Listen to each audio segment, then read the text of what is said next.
Today, Michael and Natalia get back together to have a chat. This is round 2. Michael's lawyer, Terrence Kennard, and Natalia's father, Antoine Mans, cannot be there. So the two who were arguing the month earlier, they're gone, and now it is just Natalia and Michael. I do want to hear Michael out.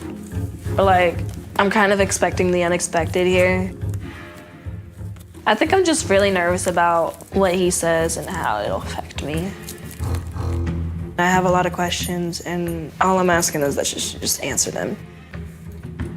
So, I'm legit, like, nervous right now. Michael really wants some resolution here. He wants some peace of mind. He needs to put this to rest. Meeting Natalia. I'm looking for all these different pieces of warning signs, like an early warning system, right? You know, for people like my mother who grew up in the 50s and 60s and they had to deal with things like nuclear bomb sirens. You're waiting for any sound to tell you something's falling. If I'm talking to Natalia and I hear, is that the wind? It's not falling. I am on edge and on nerve. And then we have Natalia, who really needs some answers. She was very unfulfilled after the trial, and she's gonna ask some hard questions of Michael, and she needs to know why she was treated the way she was. There's a lot of stuff that I want to ask Michael. Why did they adopt me in the first place? What made them change their mind? Since you're just fighting, you're gonna need to have time on the wall.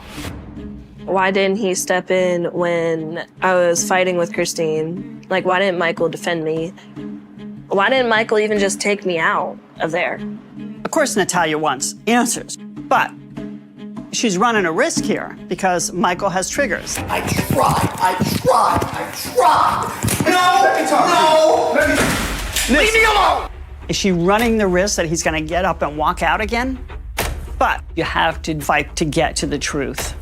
I'm hopeful that something is gonna really uncover the truth and that we're one step closer to getting justice done.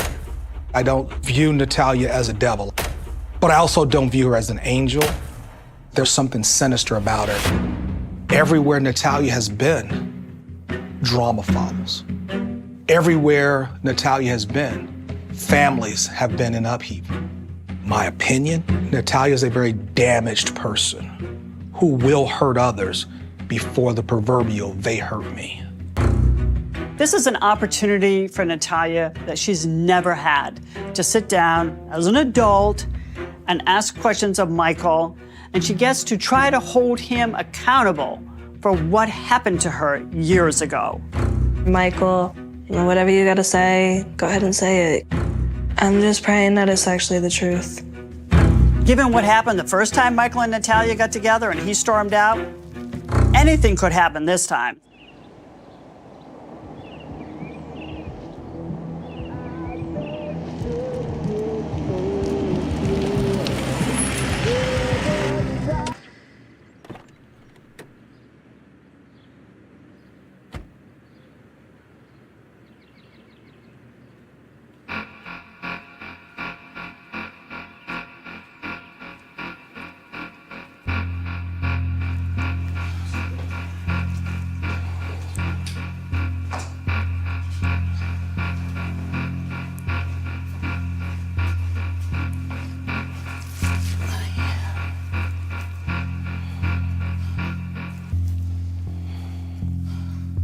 Hey.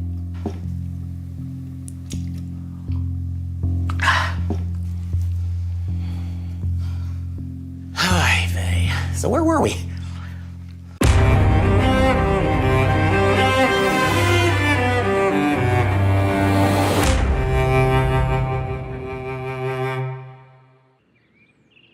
Where do you want to start? We could start from where you left off. I believe the question we were on was, why didn't I leave Christine? It's difficult to understand, but after 15 plus years of being put down and degraded and controlled and threatened. I didn't have any strength at all to stand up to her. I wish I did. Wish I did. I didn't. You ever see the movie Monsters, Inc.? Yes.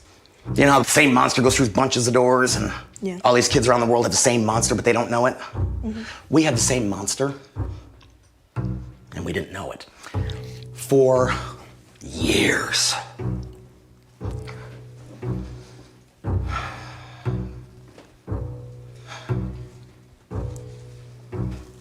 Everybody that knows me, we don't call her by Christine. Matter of fact, I hate the word. I don't like the word. I don't like hearing the word. Her name's Evil. Every now and then I'll call her the Wicked Witch of the South, but... Sorry. No, it's okay. A little levity's all right. But she's earned it.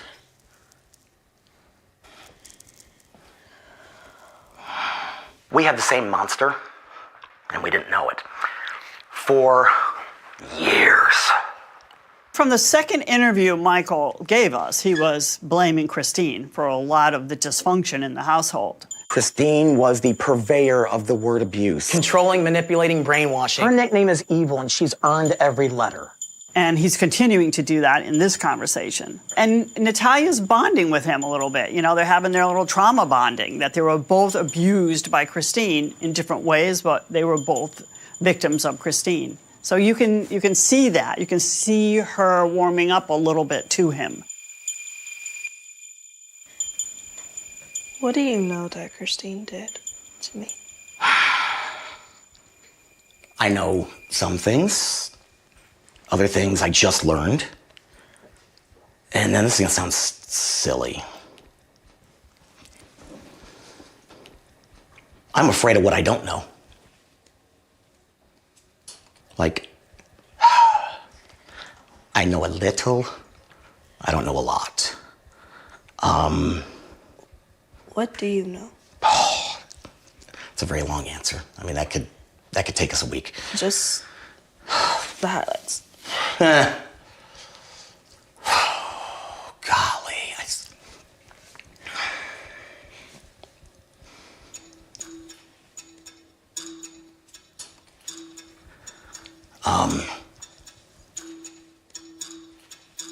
Michael is being very careful whether he's worried about a court of law, civil or criminal, or just, you know, the court of public opinion, to use a cliche.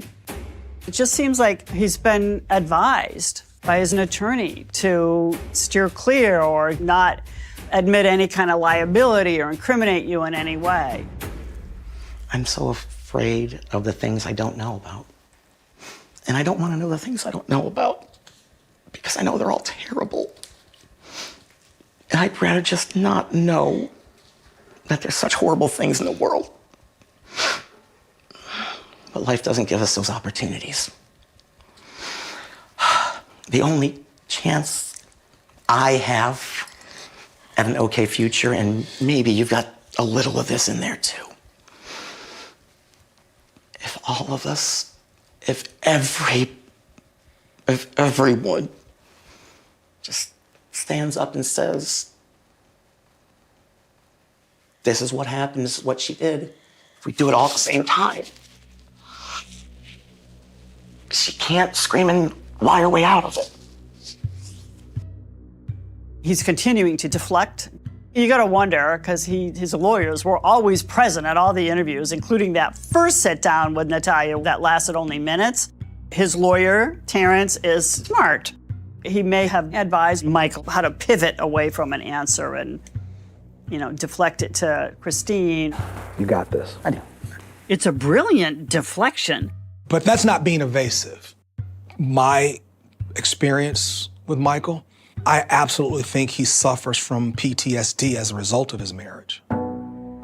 I think he still has a lot of mental trauma as a result of the loss of his marriage. And I know he believes that Christine is the reason for that. She has screamed and screamed and screamed horrific, horrific, horrific lies. I'm just like, I think he's just trying to get the criticism of the public off of him and trying to use the sympathy to be like, I was victimized too, like, please don't come after me. Like, I was a victim too in this. But the thing is, for me, yes, you were a victim, but you also was the perpetrator. You were an accomplice of it all too. If Christine was his so-called monster, he could have fought her. I couldn't. What was the conversation about dropping me off in the apartment? What was that conversation? Westfield or Lafayette? We'll start with Westfield. Again, conversation. Just what happened? You have to understand there's not a lot of conversation, there's a lot of dictating. Did you know that she was getting me an ID? Yes, I did. At that point in time, legally your age had been altered by the state. You, like anybody else, need to have an ID. Okay, let's step back. And whose idea was it? Was what? With the age change.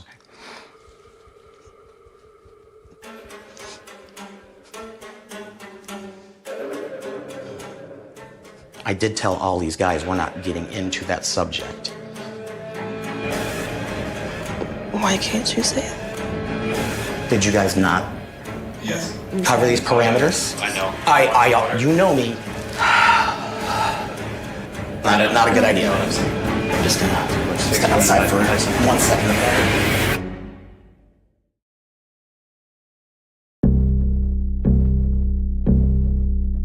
It's not like you guys are fighting. And I know that. Hey. Okay. Michael doesn't want to talk about changing my age. Michael just left. He was running away again. You don't care. Like, that's what I feel like. They didn't care that they left a little girl in an apartment at 8 years old, changed her whole age from 8 to 22. That's like a 15-year stretch. Like, just admit it. A lot of things would have been different if they would have maybe just sent me back. There were some ground rules going into this, and one of them was that the re-aging is off topic. That is off the table, not to be discussed. I want to stay away from things that might be too emotionally But you know what, though? touchy, that's all. Okay, we're gonna step away from that because I got a lot of questions. Okay. Why not just put me up for adoption again? Unfortunately, the real answer for that lies in evil's head. I can make a couple assumptions that are pretty good ones. During that time, after Florida and before the Chaconies released you, that 6-month period where something was wrong, something was off. During that time, I had a conversation with the monster about, look, things aren't working right. Maybe this is no harm, no foul. We don't have to do anything because you legally were still theirs. Maybe we just walk away from this and cool our jets. And that was met with a very, very, very, very, very, very, very, very, very stern no. Why? The deeper why. And this is all assumption and allegedly. So make sure you guys are putting the word allegedly over this, like in flashing letters, right? She saw the adoption, especially the adoption of somebody with special needs, as a societal thing. The one thing we can always count on is evil sure does love her some attention. And some cameras, and some eyes on her, and people worshiping her. She wrote out a full 1-page piece of paper once, explaining to me why she qualifies for sainthood based on the 2 miracles she's performed. That's what we're dealing with. So when you're dealing with that level of narcissists, it's vaguely possible that she saw the adoption as aren't I a great person, everyone? Look at me, hey neighbors. Look, I'm so wonderful. I'm so wonderful. I'm so charitable. She compared herself to Oprah regularly. She was gonna be the Oprah for autistic kids. I've heard this so many times. So my assumption is the reason that she wouldn't undo where we were. All those people that were, hey, look at me, look at me, look at me. Aren't I great, aren't I great, aren't I great? Wait, what do you mean, where's my newly adopted daughter? Oh, hell, I gotta explain this. Did she tell you why she took me out of school? She did. I was told that you were a danger to the other students, that you were ramming your wheelchair into them on purpose, that you had taken your parking brake off the wheelchair and hit it, blah, blah. We don't need to get into this. This is rough stuff. She told me that she was protecting the other first grade children by removing you from the class. What I remember is Christine telling me that she was getting a phone call at 9 o'clock every single day. I couldn't say whether she was or wasn't getting a phone call every day. From my end of things, she never told me she was getting a phone call every day. According to Christine, she was getting complaints from the school that Natalia was intentionally ramming her wheelchair into students. So during this parent-teacher conference, were there any complaints made of wheelchair incidents? Yes, the teacher stated that Natalia had hit children with the wheelchair. She never once did. That is 1,010% false. Her behavior was nothing but extraordinary. Did she ever cause you any problems? Oh my gosh, no. She was a delight. My teacher said that she never had to call Christine. That I didn't do what Christine was claiming that I did. Nothing. Nobody did any of the things she accused everyone of doing. Did you confront Natalia about hitting people with her wheelchair? Yes, Natalia stated, I want to hurt the other kids. Did either of you ask her, well, why do you want to hurt the other kids? Yes. And what did she say? I don't like them. Listen, Michael and Christine took Natalia out of school simply because she did not belong there. Even when she's not with the Barnetts, we have to remember when Natalia lived with the Chacones, she was homeschooled. So at every stop that Natalia's been, there are all these reports about her aberrant behavior. The story Natalia wants to push forward now is, I was a victim and I was victimized by the Barnetts. Natalia is a broken young lady that's being fixed every day. But Natalia is the sweetest, the happiest little girl that I've ever met in my life.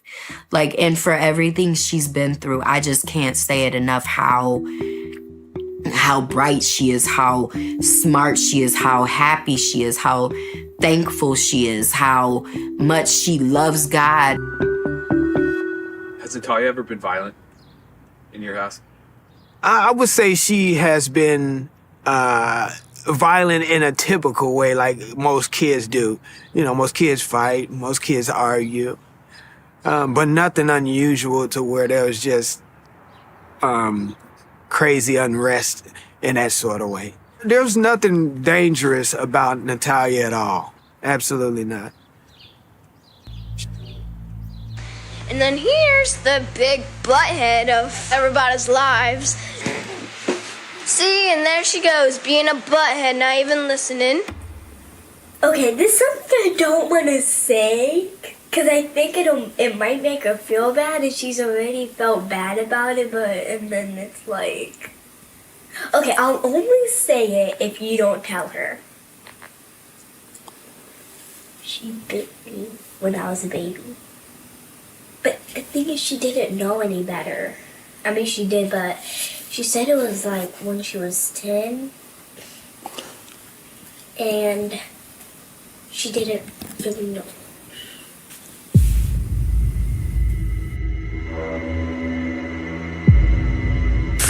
Bye-bye. The Manns took her to the hospital, St. Franciscan, and, you know, the report was she'd harmed one of their children, and that she had been disruptive in the house, she had been violent, and they wanted to leave her there, and she wasn't welcome back in their home. And there was also additional parts of that report where Natalia wanted to take a taxi to go back to the Manns, and allegedly when the hospital reaches out to the Manns, they're told she can't come back, she's not welcome, we don't want her calling us anymore. These reports are written by medical staff, psychologists, psychiatrists, MDs, counselors, nursing staff. When you look at all the families that she's been connected to that we are aware of, from the Chacones to the Barnetts to the Manns, all of these families are reporting similar instances where Natalia has inflicted harm on a family member. Are we all saying that all of these folks are wrong and are liars and that Natalia is simply this innocent bystander? She's this innocent wallflower who's just been victimized by all these families. That defies logic. Where there's smoke, there's fire. I never even spoke with the hospital people because she was an adult, so they would not let me in with her. I feel like Christine definitely must have called the hospital and told them that this is what happened and all these things, because those are not my words. I don't know who drew that up, who wrote that, but that was not what's said. Can we go back a little bit? Go wherever you want. Do you remember the first time meeting me? Yep, sure do. Do you remember meeting the family I was with before? Never met them. They were in the room across the hall from ours. So we were each in these two little, I consider them like bedroom-esque things, but little offices. There was a hallway. We got there before you did. So we, Christine, I, the boys, are in this room. We can hear the front door open. We can hear voices, and we hear people walking down the hall, and we hear people go into that room, and we hear a voice say, well, just stay there until you're ready. The entire time, Jacob, Wesley, Ethan, and I are at this door with our ears pressed up against it like this, trying to hear everything we can. That's our new sister, that's our new daughter. What does she sound like? Hey, we heard her voice. What did she do? Hey, I think she said hi. We're doing that. Ethan goes and gets a glass. Puts the glass against the wall. We start looking through the peephole to try to see if we can see anything. The boys spent the night making shirts. We love you, Natalia. Welcome home, sister. They were so excited. I remember everything about the first day. I remember that day too. I remember sitting in a chair right across from where you guys were. But I also remember Diane and Gary coming in the room. I never met them. They never came in our room. They kept us totally separate. The adoption by Shepherd Care people told us it was a closed adoption, and the surrendering family did not want to share any information with us and did not want to meet us. We've never met. I have never met Gary or Diane. I don't know what that's about then. I didn't know their names until like a month later.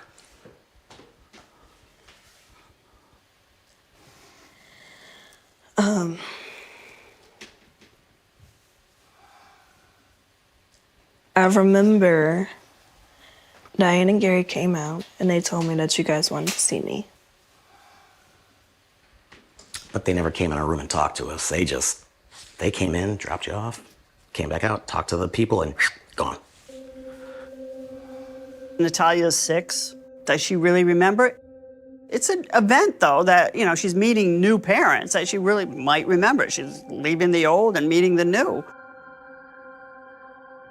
But what lends a little credence to Natalia's version is that she remembers running into them or seeing them at Disney World while they were in Florida and saying, oh, there's mommy, and Christine saying, no, I'm your mommy now.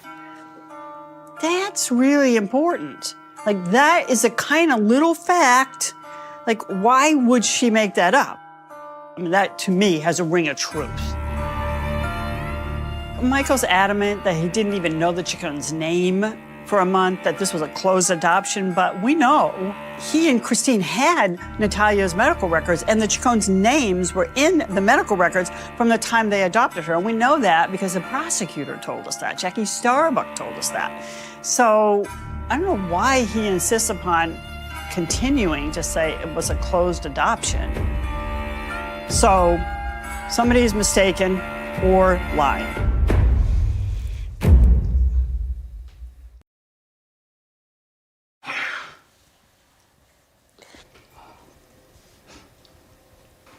I got a question for you. Yeah, I got lots of answers for you.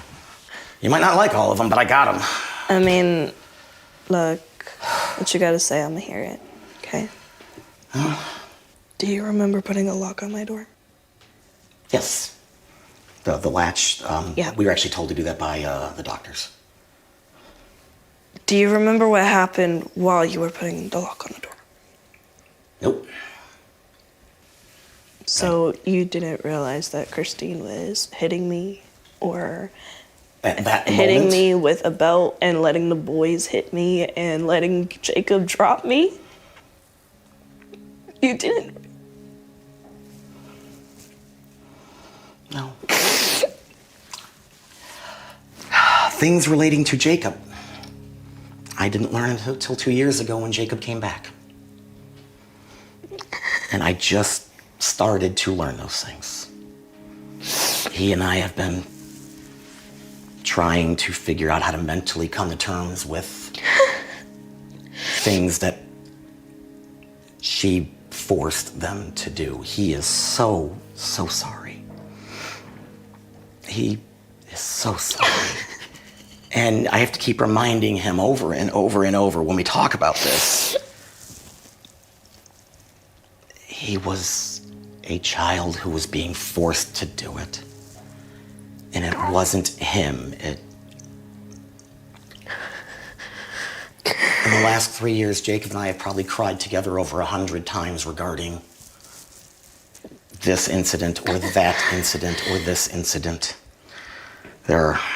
Wish I could tell you a couple other things, but I'm not allowed to tell you while on camera and on a microphone. Didn't tell them about kicking the stairs? Well, kicking down the stairs, we said we're not going to say, right?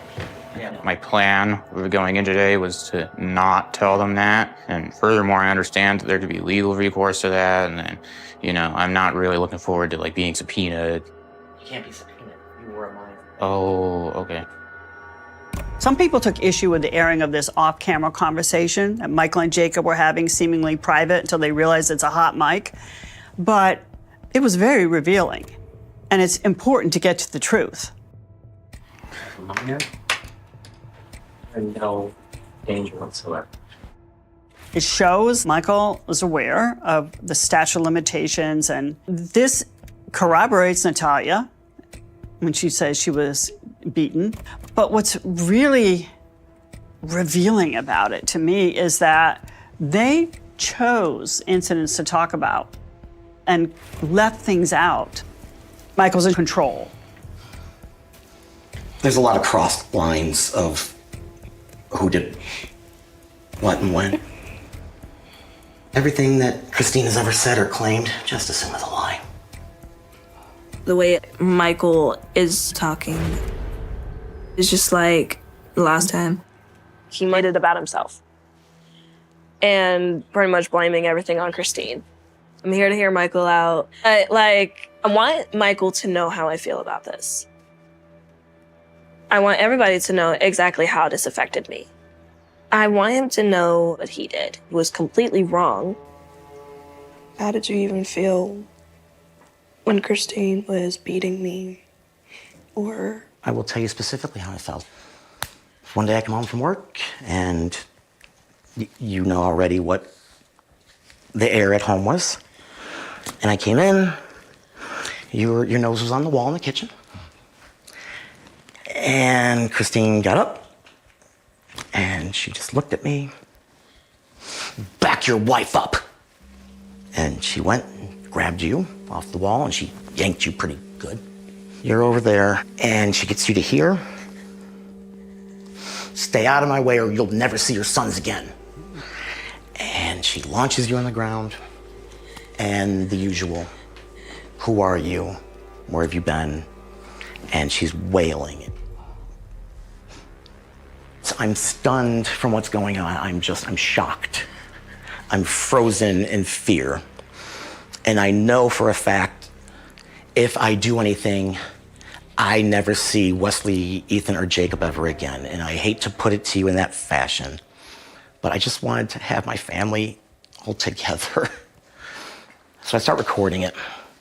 And the only thing I can think is if I could just show her, look at this. This is abhorrent.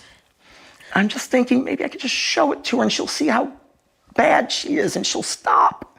She'll realize she's gone too far and she'll stop. Except she's crazy and logic's not gonna work. So when she's done, she takes you up to your room. While she's up there, I get my phone and I hit play on it so I could look at it, and it's just disgusting.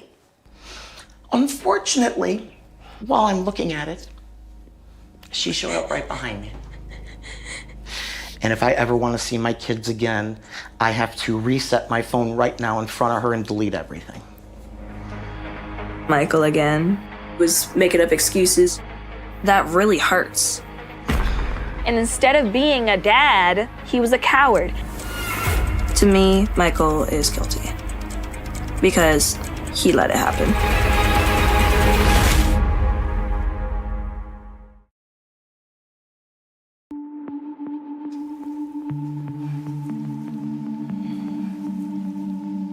Christine's not my mom. High five, up top. There you go. I stopped calling her my mother the moment that she just started doing everything, started saying everything. She was never my mom. She's evil. One time when she was mad, Christine put me in a pink dress and she literally told me to stand still like a gnome. I think I was actually doing a little bit of schoolwork. I didn't get a question right or something like that. And then she moved a chair into like the front of the window. Like there was like a big window that was in the dining room. She literally made me a cone hat, gave me an apple, put me in a pink dress, and told me I had to stand still like a gnome. Just stand there. I couldn't lean on the back of the chair, nothing. I just had to stand there like a gnome. Like literally, like I had to be like this. Apple was in my hand, just stand right here. Just like a garden gnome. Like she literally told me I couldn't move, nothing. And I was there until Michael got home from work, it was starting to get dark. Neighbors were driving by, nobody stopped and said anything. Put me in a pink dress and told me I had to stand still like a gnome. I've read an exchange that was in the court file, part of discovery. This person close to Christine asks her, "How's the midget?" And Christine says, "Still weird." Think about that. I mean, what does that tell you about Christine and like where her head is at? It's really unbelievable that she had this organization that was dedicated to helping raise awareness about disabled people who are experiencing physical and verbal abuse. And here she is, like, I read it. She's engaging in this. In the same conversation, they're talking about little people as gnomes. Keep them away. It's like, what are you talking about? Did Christine hate me because of my dwarfism? That's how crazy it is. Like, you wouldn't think about that. You would not think, oh, I'm gonna dress this person up as a gnome. What?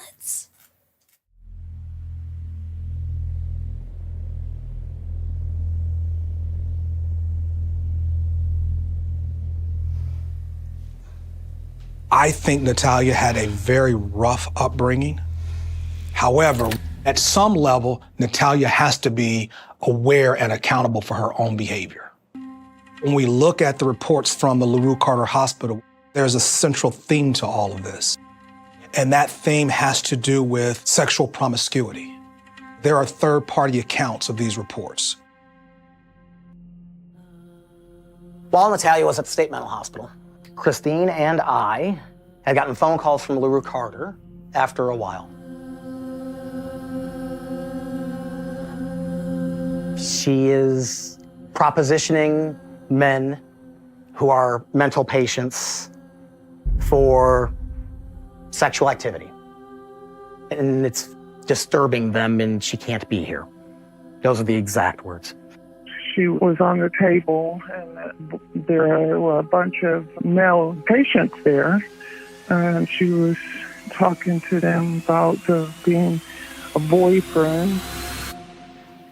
What? I don't remember none of that. Like, I was a kid in an adult section of a hospital. And, like, I don't even remember really being around guys like that. So I don't know where all this is coming from. I don't ever remember talking about having a boyfriend or wanting a boyfriend. Natalia told me that she was in the mental hospital and they told her after a full evaluation, the doctors came in and said they couldn't find nothing wrong with her. She was a normal child.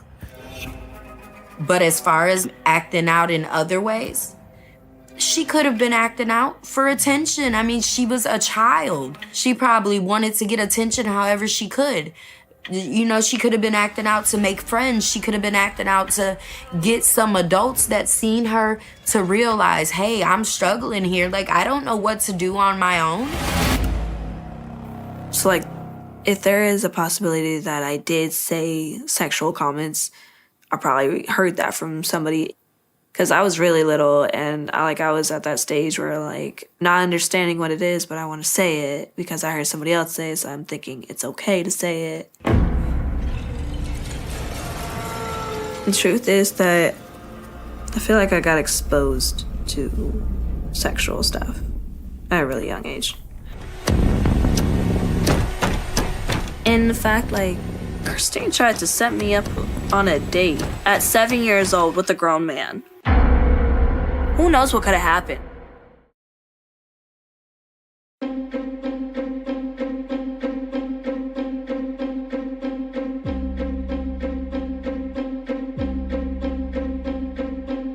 Stuff happened while I was in that Westfield apartment. I got exposed to sexual stuff.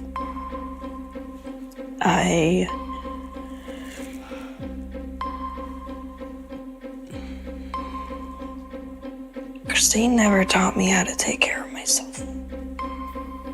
Christine never taught me anything about stranger danger, or she told me she did.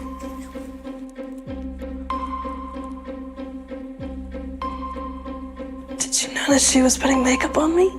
No. One day I was playing in my room. Christine came in and she just sat me down on the floor in the kitchen and she cut my hair.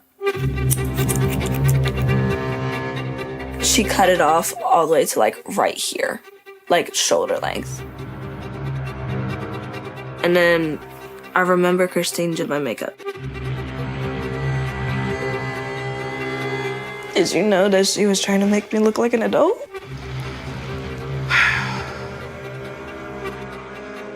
She can create drama out of the most innocent or benign situation, such as a mother dressing up her daughter.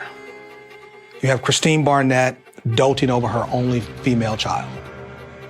If I factor in the personality of Natalia, it's easy for me to see how she can turn something so innocent into something more nefarious. That's crazy. Just seeing this is crazy. This is like too much. Like I'm 7 years old. I shouldn't even have makeup on. When she did the makeup, she literally told me, this is what an adult looks like. When a kid does their makeup, they look like a clown.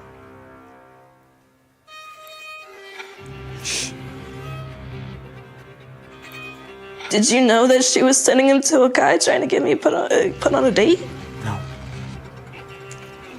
I just found that out 3 or 4 weeks ago.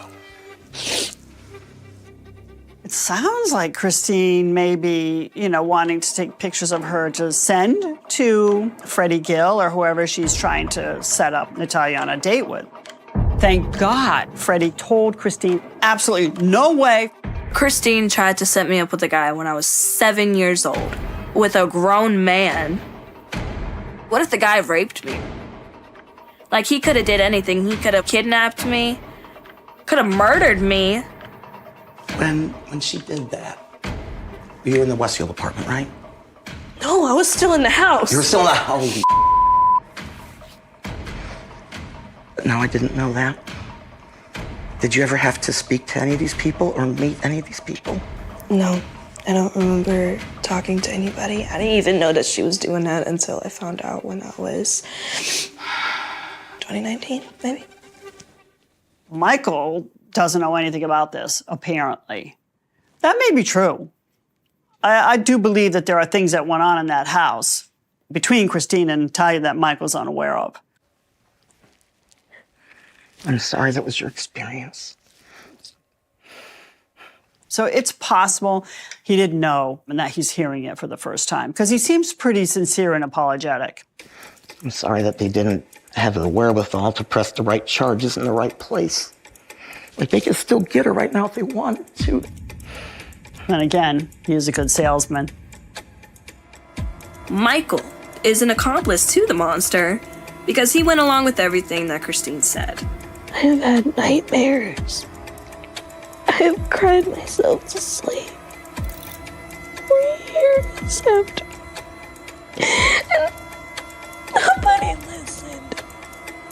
You know what you did was wrong, but you're trying to keep it under wraps. He still let me be alone with Christine. Everything that Christine told him, he told the world like he was there. She's been diagnosed a sociopath. Con artist, grown up. She was gonna kill everybody. But now he's switching up saying, I don't even remember I don't know what happened. I have a lot of suspicions that I can't prove, but I'm sure are there. I lived through it. Every time I talk about it, I lived through it. You sound guilty with that. The call comes in just after midnight.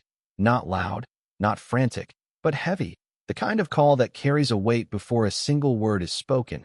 A dispatcher listening to silence stretch on the line before a voice finally breaks through, low and shaking, saying there's a car on the side of Farm Road 1173, south of town, engine cold, door open, headlights still burning into the dark Texas fields like two unblinking eyes that refuse to look away.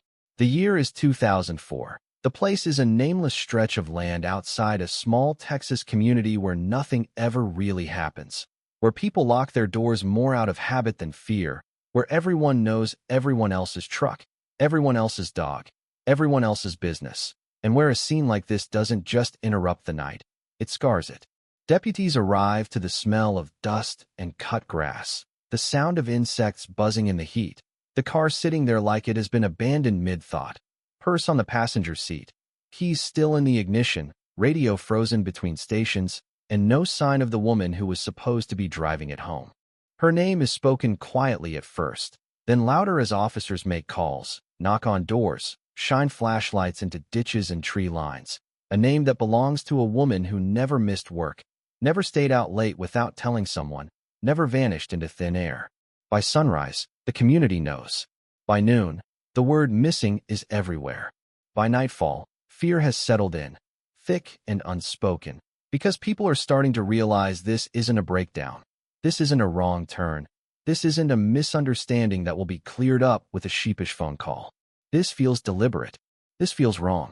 The search begins the way these searches always do, with hope still alive, with volunteers fanning out across fields and creek beds, calling her name into the heat, with dogs pulling at leashes, noses low to the ground, catching scents that lead nowhere, looping back on themselves as if the earth itself is confused.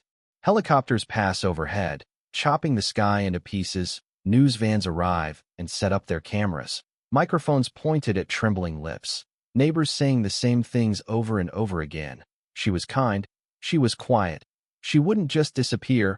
We can't understand how this could happen here. Law enforcement combs through the car inch by inch, photographing fingerprints, fibers, smudges on the door handle, a faint scuff near the rear tire. Nothing that screams violence. Nothing that explains why a woman would leave her vehicle in the middle of the night and vanish into open land. Days turn into weeks. The posters fade under the Texas sun. Tips come in fast at first, then slower still, each one dragging investigators down another road that ends in nothing. A man who thought he saw her at a gas station. A truck that looked suspicious. A scream someone might have heard, but can't be sure about anymore. There is no body. There is no crime scene soaked in blood. There is only absence, and absence is the hardest thing to prove, the hardest thing to fight, the hardest thing to close a case around. Behind closed doors, detectives start using the words they don't say out loud at press conferences. Abduction, foul play, homicide.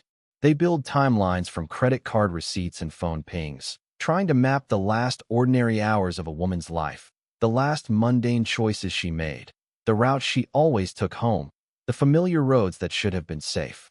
They interview coworkers, friends, family, exes, anyone whose name appears even faintly connected to hers. And every conversation ends the same way, with confusion, with disbelief, with the haunting refrain that no one can think of a single person who would want to hurt her. The town watches, waits, whispers. Parents walk their children to school. Porch lights stay on longer at night. A sense of violation seeps into daily life, because if this can happen to her, it can happen to anyone, and there is no comfort in statistics when fear has already found a place to live.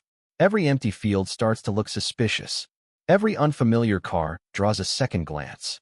And still, there are no answers. As the months pass, the case grows colder, not because anyone stops caring, but because the trail is fading, leads drying up under the relentless passage of time. Evidence is boxed, labeled, shelved.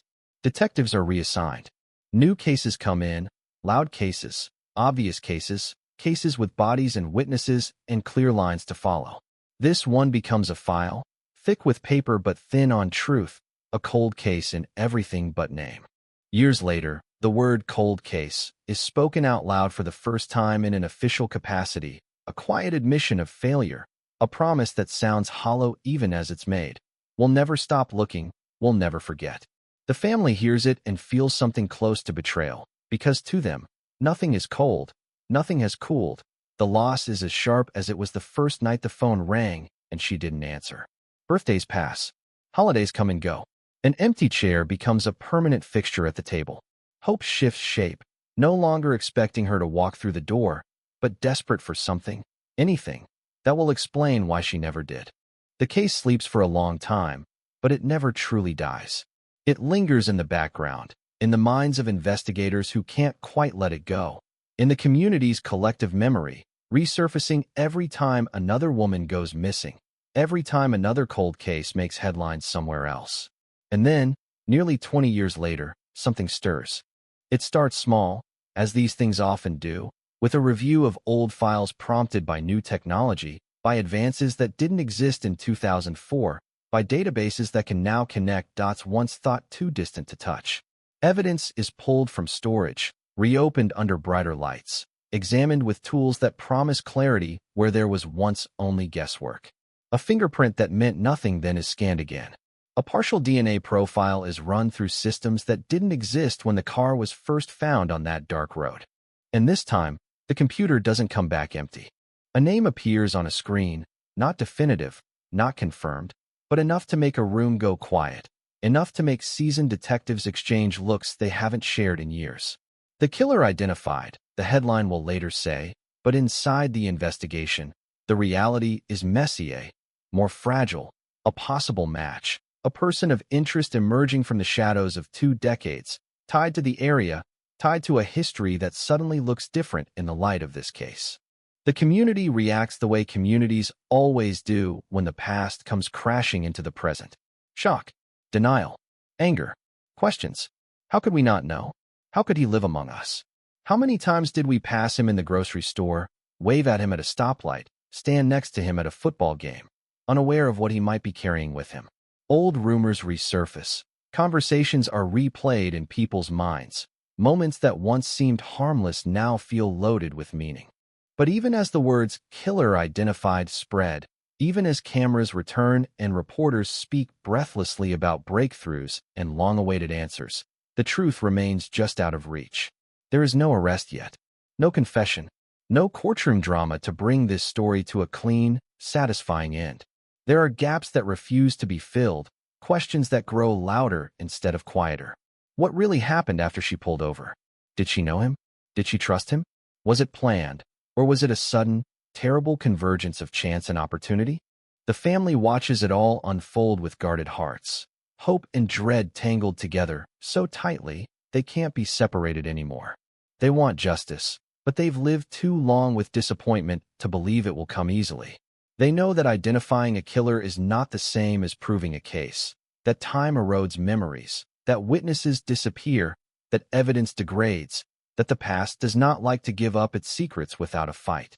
And so the story hangs there, suspended between revelation and uncertainty. A Texas cold case reopened, a name brought into the light after 20 years of darkness. And yet the central mystery remains intact.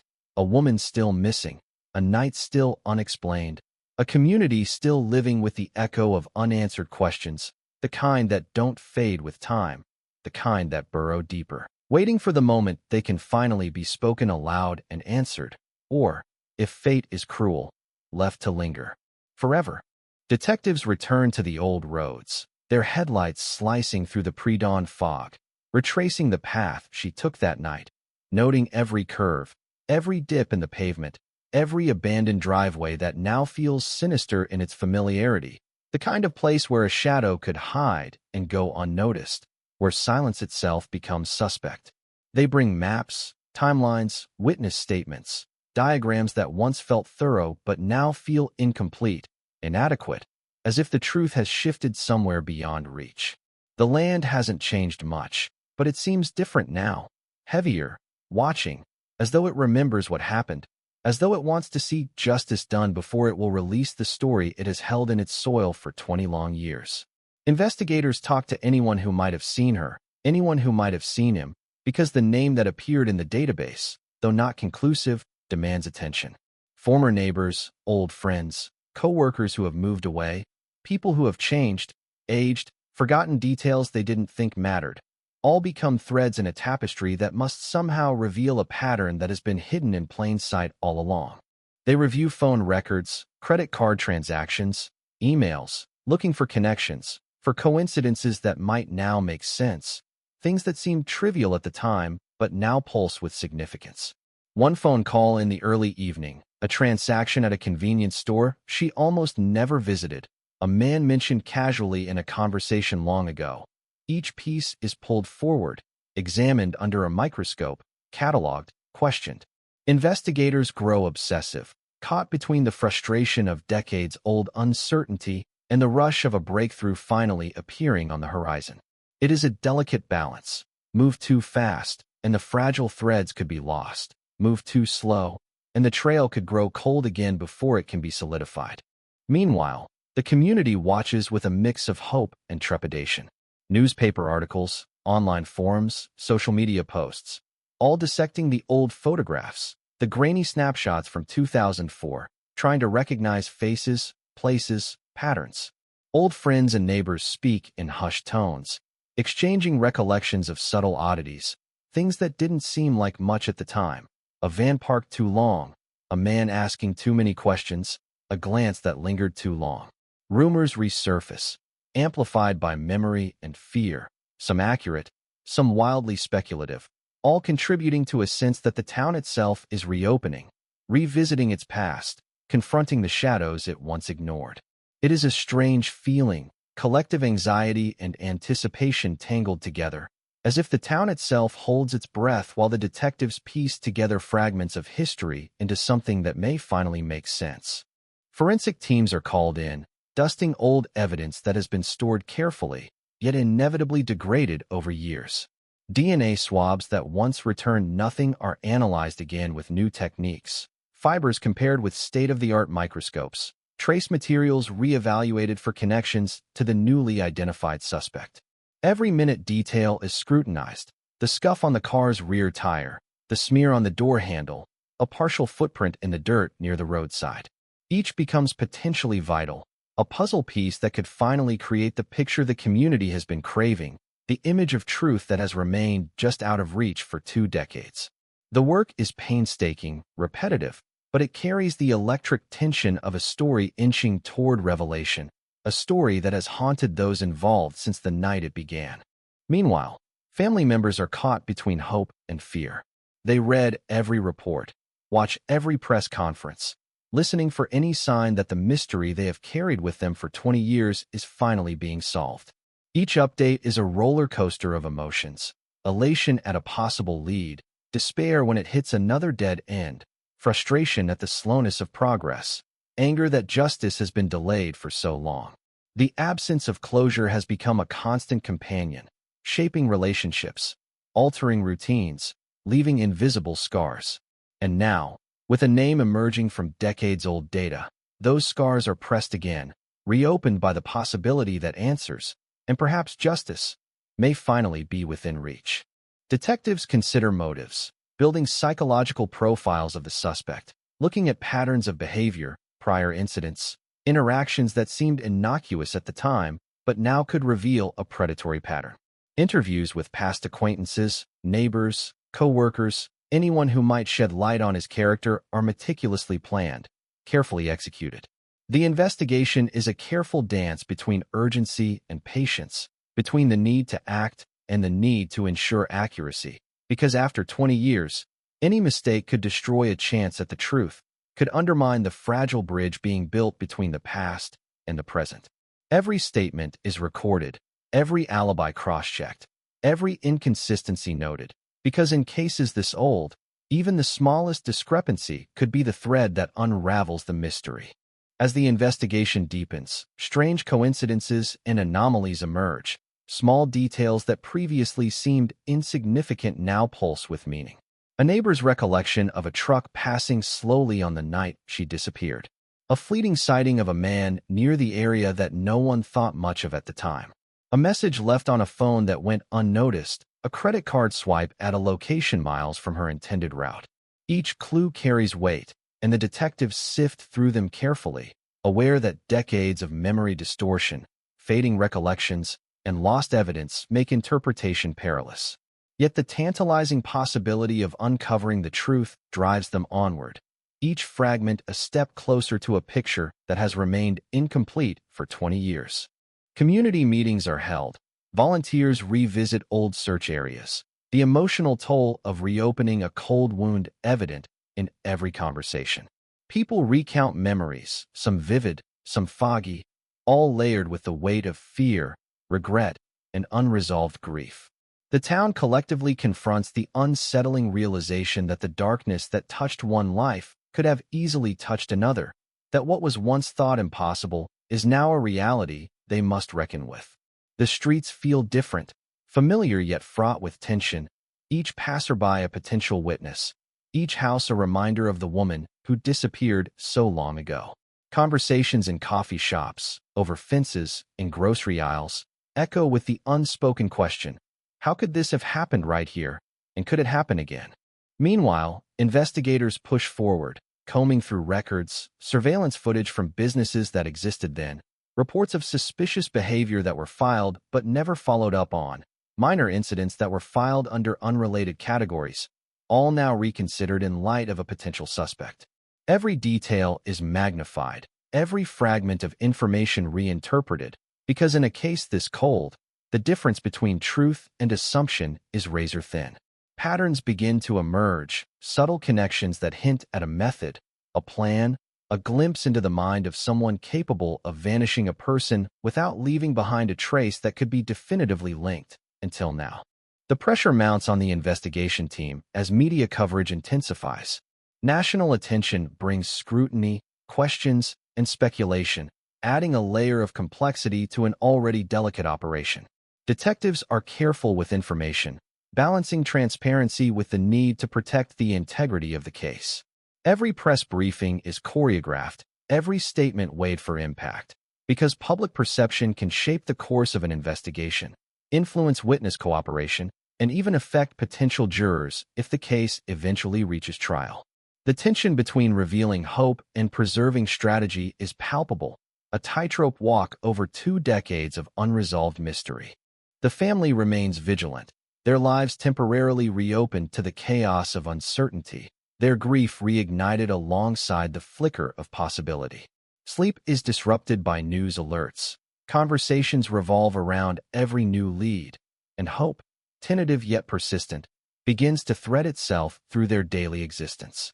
The emotional weight of 20 years of absence presses against each moment, blending memory, fear, longing, and expectation into a constant, unrelenting presence.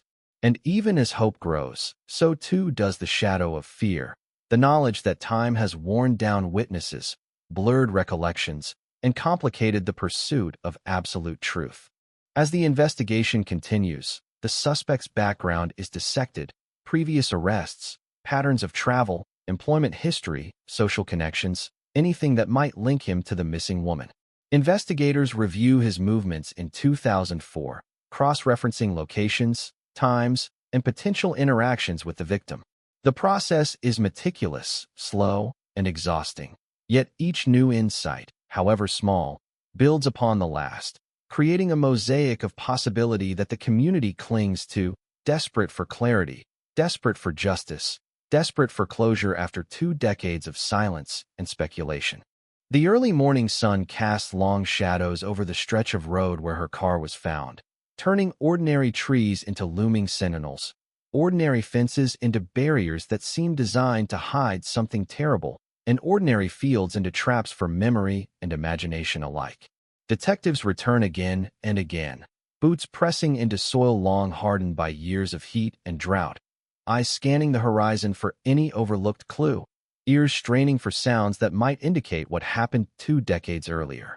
Every mile marker, every telephone pole, every bend in the road is measured against witness accounts, historical notes, old photographs. They speak softly to each other, as if raising their voices might awaken something dark that has been sleeping too long, something that has been waiting for the right moment to surface. Evidence that was once considered minor becomes significant. A fiber found on a car seat, a faint fingerprint smudged in dust, a tire track partially washed away by rainfall. All are re-examined under new microscopes, new chemical analyses, new digital databases capable of comparing patterns across hundreds of thousands of entries. The laboratory is a quiet place, but the tension is palpable. Analysts move like shadows among machines humming with power, eyes scanning results, fingers tapping keyboards, every small discovery holding the potential to unravel or confirm decades of supposition. When a match comes back, even a tentative one, the room holds its breath. A name, a face, a history emerges from the mist of time, and suddenly the cold case is no longer abstract. It is concrete, personal, a threat, a story, a horror waiting to be confronted. Neighbors are interviewed again. People who once gave statements now remembered, now able to add details that faded from memory but never completely vanished. The mind preserves fragments in strange, uneven ways. A color of a shirt, the sound of a car engine, the timing of a light in a window. Recollection is messy, sometimes contradictory, but in that mess, patterns start to appear. One person remembers seeing the suspect parked in the lot of a convenience store late at night. Another recalls a man asking odd questions about her, seemingly innocuous at the time. Another remembers nothing at all, but in remembering that nothing, investigators find alignment with other facts. Absences can be as telling as actions. The town grows uneasy. Each day brings another wave of anxiety, another stir of memory and rumor. Parents are hypervigilant, school routes retraced, every unknown face regarded with suspicion. Conversations at grocery stores, gas stations, coffee shops carry undertones of fear and speculation. Do you think he really did it? Could it have been someone else? Didn't he live just down the road? Words that once seemed like idle chatter are now examined for hidden meaning, for insight into the unseen connections that have eluded investigation for 20 years.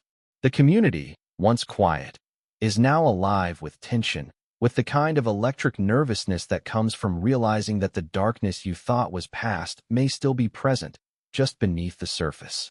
Digital footprints are analyzed. Old MySpace accounts, forgotten email addresses, archived phone records, bank statements. Each element is a breadcrumb leading investigators through the digital landscape of 2004, a time before social media rules, before smartphones tracked every move, before surveillance cameras recorded every angle. They reconstruct his movements, minute by minute, location by location, cross-referencing them with every known detail of her last hours. Suspicious encounters, unexplained gaps, anomalies in behavior. All are logged, all are compared, all are held in tension against each other like pieces of a puzzle that refuses to settle easily. Forensic psychology comes into play. Experts profile the suspect, analyzing behavior, tendencies, and potential motives. They create scenarios, hypothesize about what might have happened, what might still be discovered. They consider opportunity, proximity, familiarity. They run through hundreds of possibilities in their minds, in simulations, in meetings, sometimes obsessively, because when a case has slept for 20 years, every nuance matters. Every slight inconsistency could be the key that unlocks the story of that night. They consider the fear, the manipulation, the possible pretense of familiarity that could have allowed someone to approach her unnoticed, to lure, to deceive, to commit the act without immediate detection. The family lives in suspended animation. Every press release, every news segment, every tip received is scrutinized, analyzed, dissected. They struggle to hold normal lives while every new revelation drags them back into grief, into uncertainty, into a replay of 20 years of waiting, hoping, fearing. The smallest detail can trigger memories, emotions, old arguments, regrets. A photograph published in the paper brings back a visceral reaction, recognition, disbelief, horror, a tightening in the chest that refuses to loosen. They walk through life shadowed by the absence, the unanswered questions, the nagging thought that they may never fully know what happened, even if a suspect has been named. Detectives weigh their next moves carefully.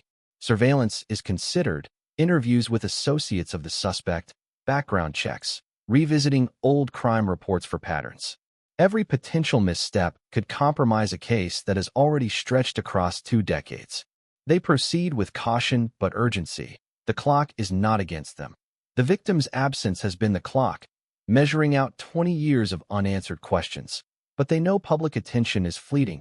That momentum could be lost if they delay too long.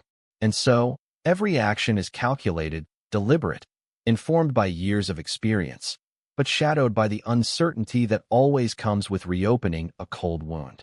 The narrative of that night begins to take shape, tenuous yet present, through piecing together statements, digital trails, physical evidence, and the careful study of the suspect. What was once a blur of unknowns is now dotted with points, small lights in a dark expanse, each promising to illuminate what has been hidden for so long. The story is not complete. It is fragmentary, impressionistic, like the opening strokes of a painting that will eventually show a scene of horror, of loss, of human cruelty. And yet it is enough to make the tension real, enough to make the community, the family, the investigators feel the weight of those final hours, the choices made, the paths taken, the actions that changed everything. Cold case units confer. Meetings are held in dimly lit rooms where timelines are projected onto walls, suspects' images scanned, every detail of her last known movements charted meticulously. Every new lead is debated, every inconsistency challenged. Investigators argue not just for facts but for interpretations, knowing that human memory is flawed, evidence is fragile, and that one misstep could cost them the opportunity to close the chapter finally.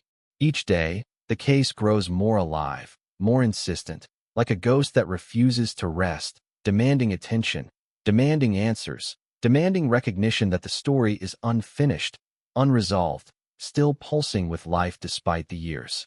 Community members who once mourned quietly now become participants in the search for truth, providing tips, revisiting memories, offering support. Some of these recollections are vivid, others are fragmentary, some contradictory, but together they form a network of insight that the investigation slowly untangles. Every conversation, every observation, every recollection is filtered, assessed, and integrated into the broader understanding of that night. The emotional intensity is palpable.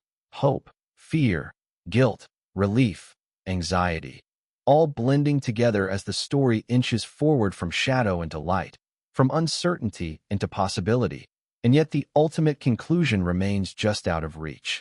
The investigators are haunted by the knowledge that time is both ally and enemy. Evidence has survived, but memories have faded. Witnesses are older, sometimes unwilling or unable to recall, sometimes altered by the passage of 2 decades. Yet the persistence of the team, the dedication to justice, and the new forensic and analytical tools have created a unique opportunity, one that might finally transform speculation into fact. Every step taken is deliberate, precise, informed by years of experience, tempered by the caution necessary when a life hangs in balance, even 20 years later, even after the community has learned to live with the absence. And still, each day brings new questions, subtle and unnerving. Was the suspect acting alone? Was there an accomplice? What was the sequence of events once she left her car? What unseen forces or decisions dictated the choices of that night?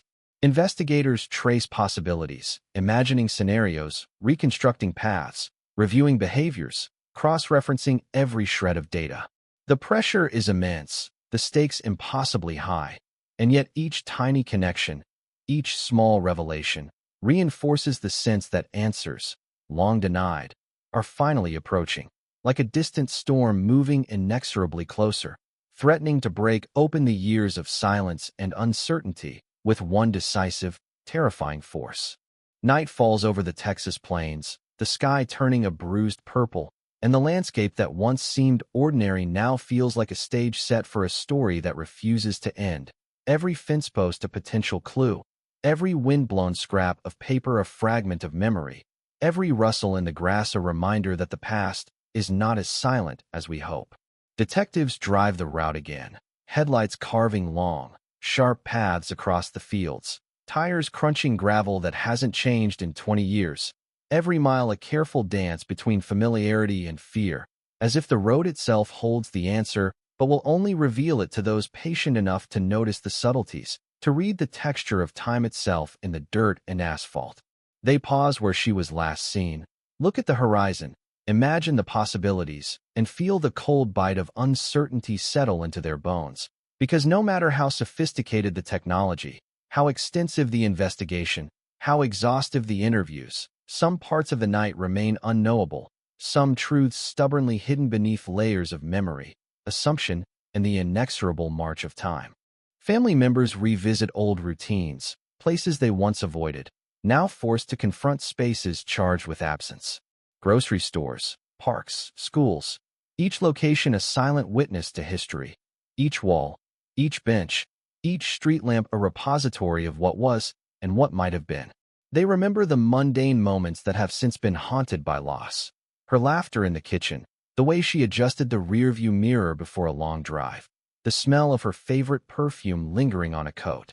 Every memory is sharp, vivid, imbued with longing and grief, and now sharpened further by the fragile hope that the investigation has resurrected, fragile but impossible to ignore. Friends speak hesitantly, choosing words carefully, aware that the past 20 years have shaped the contours of emotion and perception, aware that revisiting memory can bring both clarity and confusion, relief and pain in equal measure. Detectives comb through records that were once considered ancillary: motel registries, rental car logs, work schedules, utility bills, traffic citations. Each document is a thread, and when examined together, they start to weave a picture of movement, opportunity, and potential encounters. Old photographs are enhanced with technology that was unimaginable in 2004. Digital reconstructions attempting to extract details hidden in grainy images, shadows suggesting shapes, and gestures that might have been overlooked. Every discovery is both exhilarating and terrifying. The possibility that a breakthrough is imminent, tempered by the knowledge that after 20 years, even the smallest error could derail months of careful work. Analysts cross-reference names, addresses, dates, times, creating a network of connections that begins to make the chaos of the past feel almost navigable, almost comprehensible. Witnesses are re-interviewed, some reluctantly, some with renewed clarity, the passage of years adding both insight and complication. People's memories are layered, intertwined with other experiences, filtered through 20 years of life, but patterns emerge nonetheless. A man seen near her car, a vehicle that didn't belong, a fleeting conversation that seemed innocuous then, but now resonates differently. Detectives pursue every lead, however tenuous, because in a cold case like this, the smallest detail can illuminate an entire chain of events, can bring the shadows into sharp focus, can finally answer the question that has hovered over the town for decades. What really happened that night?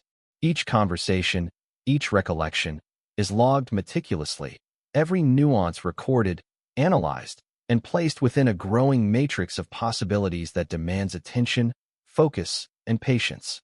The suspect's background is scrutinized with surgical precision. Previous minor offenses, patterns of travel, employment history, social interactions, relationships, all are evaluated to determine possible motives, opportunities, and behavioral tendencies. Detectives construct timelines, overlaying the suspect's movements with the victim's last known actions, looking for intersections, coincidences, and subtle clues.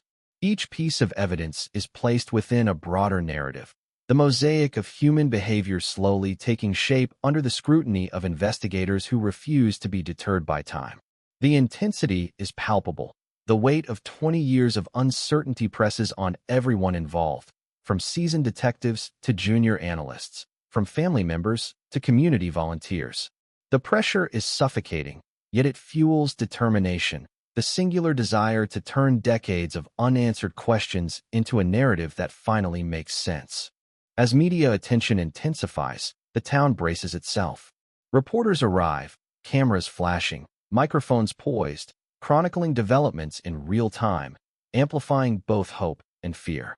Residents find themselves reliving the trauma in public, under the scrutiny of strangers, their memories dissected and debated on television screens, in social media feeds, in conversations far beyond the quiet streets of the town. The tension is omnipresent, the anxiety palpable, the collective heartbeat of the community accelerated by the relentless presence of the past colliding with the present. Every sighting, every whisper, every rumor carries significance. Nothing can be ignored because anything could contain the key to unraveling the mystery that has lingered for 20 years. Forensic breakthroughs continue. DNA previously considered inconclusive is now analyzed with new technology capable of detecting minuscule traces, matching them to profiles and databases that didn't exist 2 decades ago. Fibers, fingerprints, and even soil samples are re-evaluated with tools that promise precision but still cannot guarantee clarity. Each result, each confirmation, is met with restrained elation, tempered by the knowledge that even the most definitive evidence must withstand legal scrutiny and be corroborated through investigation. The science is exacting, but human error, circumstance, and the erosion of time remain constant challenges, underscoring the delicate balance between hope and certainty that defines a cold case reopened after decades. Family members oscillate between cautious optimism and fear, their emotions raw, unsteady, unpredictable. They find themselves replaying the night in their minds, overlaying new information atop old grief, searching for patterns, trying to make sense of what was lost.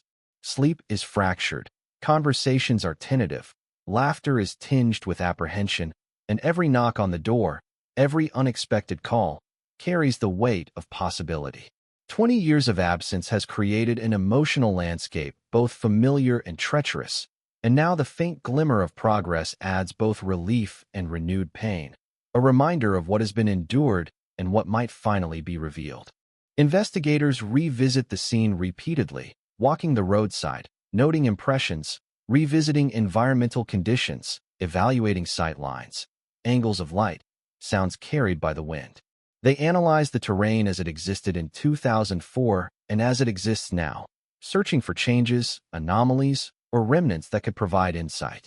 Each footprint, each mark in the dirt, each discarded object is cataloged, photographed, and assessed, a painstaking ritual that blends science with intuition, method with instinct, precision with imagination. The tension is tangible, the urgency persistent, because after 20 years, the opportunity to resolve the unknown is both rare and fleeting. The narrative slowly emerges, tenuous, like the first strands of dawn breaking over a long night.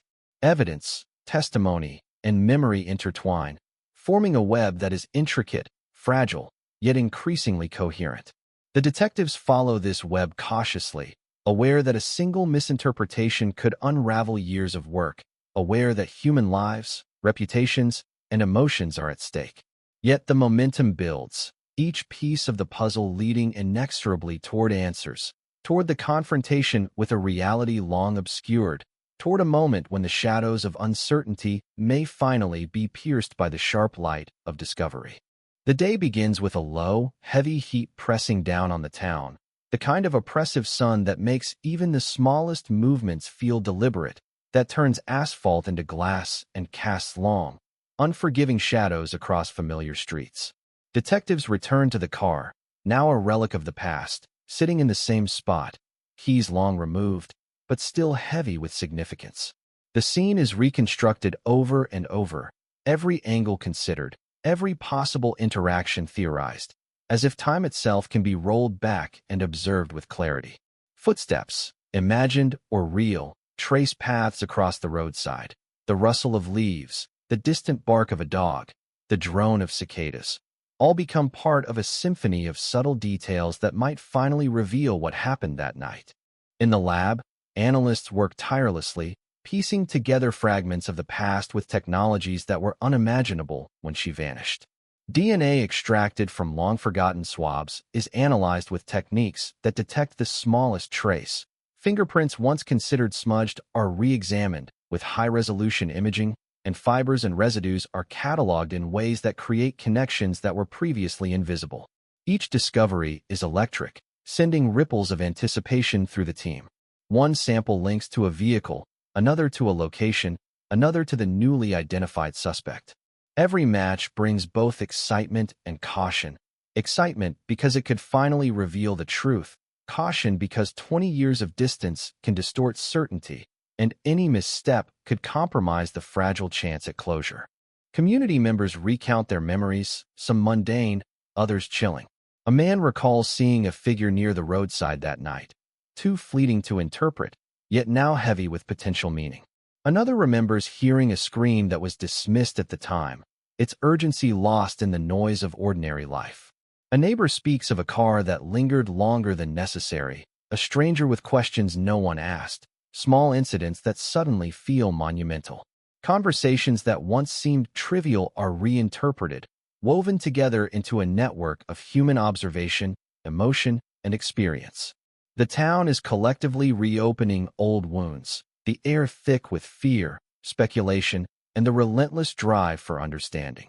The suspect's life is dissected with relentless precision. Employment history, previous minor offenses, patterns of movement, social relationships. Every detail is scrutinized for possible motives, opportunities, and patterns that could align with the night of her disappearance. Detectives overlay these timelines with her last known movements, searching for intersections, anomalies, and subtle indicators that could clarify the unknown. The work is meticulous, requiring patience, intuition, and the ability to discern significance in the smallest of details. It is an exercise in reconstruction, a careful unraveling of time, memory, and human behavior, all aimed at bringing a story long obscured into clarity.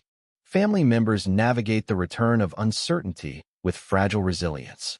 The tentative hope that emerges with each new lead is tempered by decades of waiting, of enduring absence, of learning to live alongside the void left behind. Every phone call, every news alert, every investigative breakthrough triggers waves of emotion, revisiting grief, frustration, and longing. The delicate balance between hope and despair becomes a constant presence, shaping every thought, every action, every interaction. Life continues, yet the past presses insistently, a shadow that will not lift, a presence that demands attention, and a narrative that remains unfinished despite 20 years of anticipation. Investigators retrace old routes, examining the physical environment with the precision of architects, noting sightlines, potential hiding spots, escape routes, and environmental cues that might have influenced the events. Every tree, every ditch, every roadside marker is considered, measured, and analyzed. The detectives moved deliberately, aware that even the slightest miscalculation could obscure critical insight. The process is exhaustive, repetitive, demanding both physical endurance and mental acuity. Yet within this ritual lies the possibility of revelation, the chance to finally bridge the chasm between uncertainty and truth, between absence and understanding. The media coverage grows, amplifying both hope and anxiety within the community. Cameras, microphones, and reporters descend, chronicling the painstaking process in real time, turning private grief into public spectacle. Residents are forced to confront memories and emotions that have lain dormant, now broadcast for wider consumption. Conversations, once whispered, become subject to scrutiny, interpretation, and debate. The collective consciousness of the town is charged with tension, anticipation, and a sense that the past is reasserting itself, demanding acknowledgement, demanding truth. Every statement, every recollection, every observation becomes part of a broader narrative, a mosaic of human experience shaped by loss, fear, and the desire for justice. Digital archives, once overlooked, are combed for clues.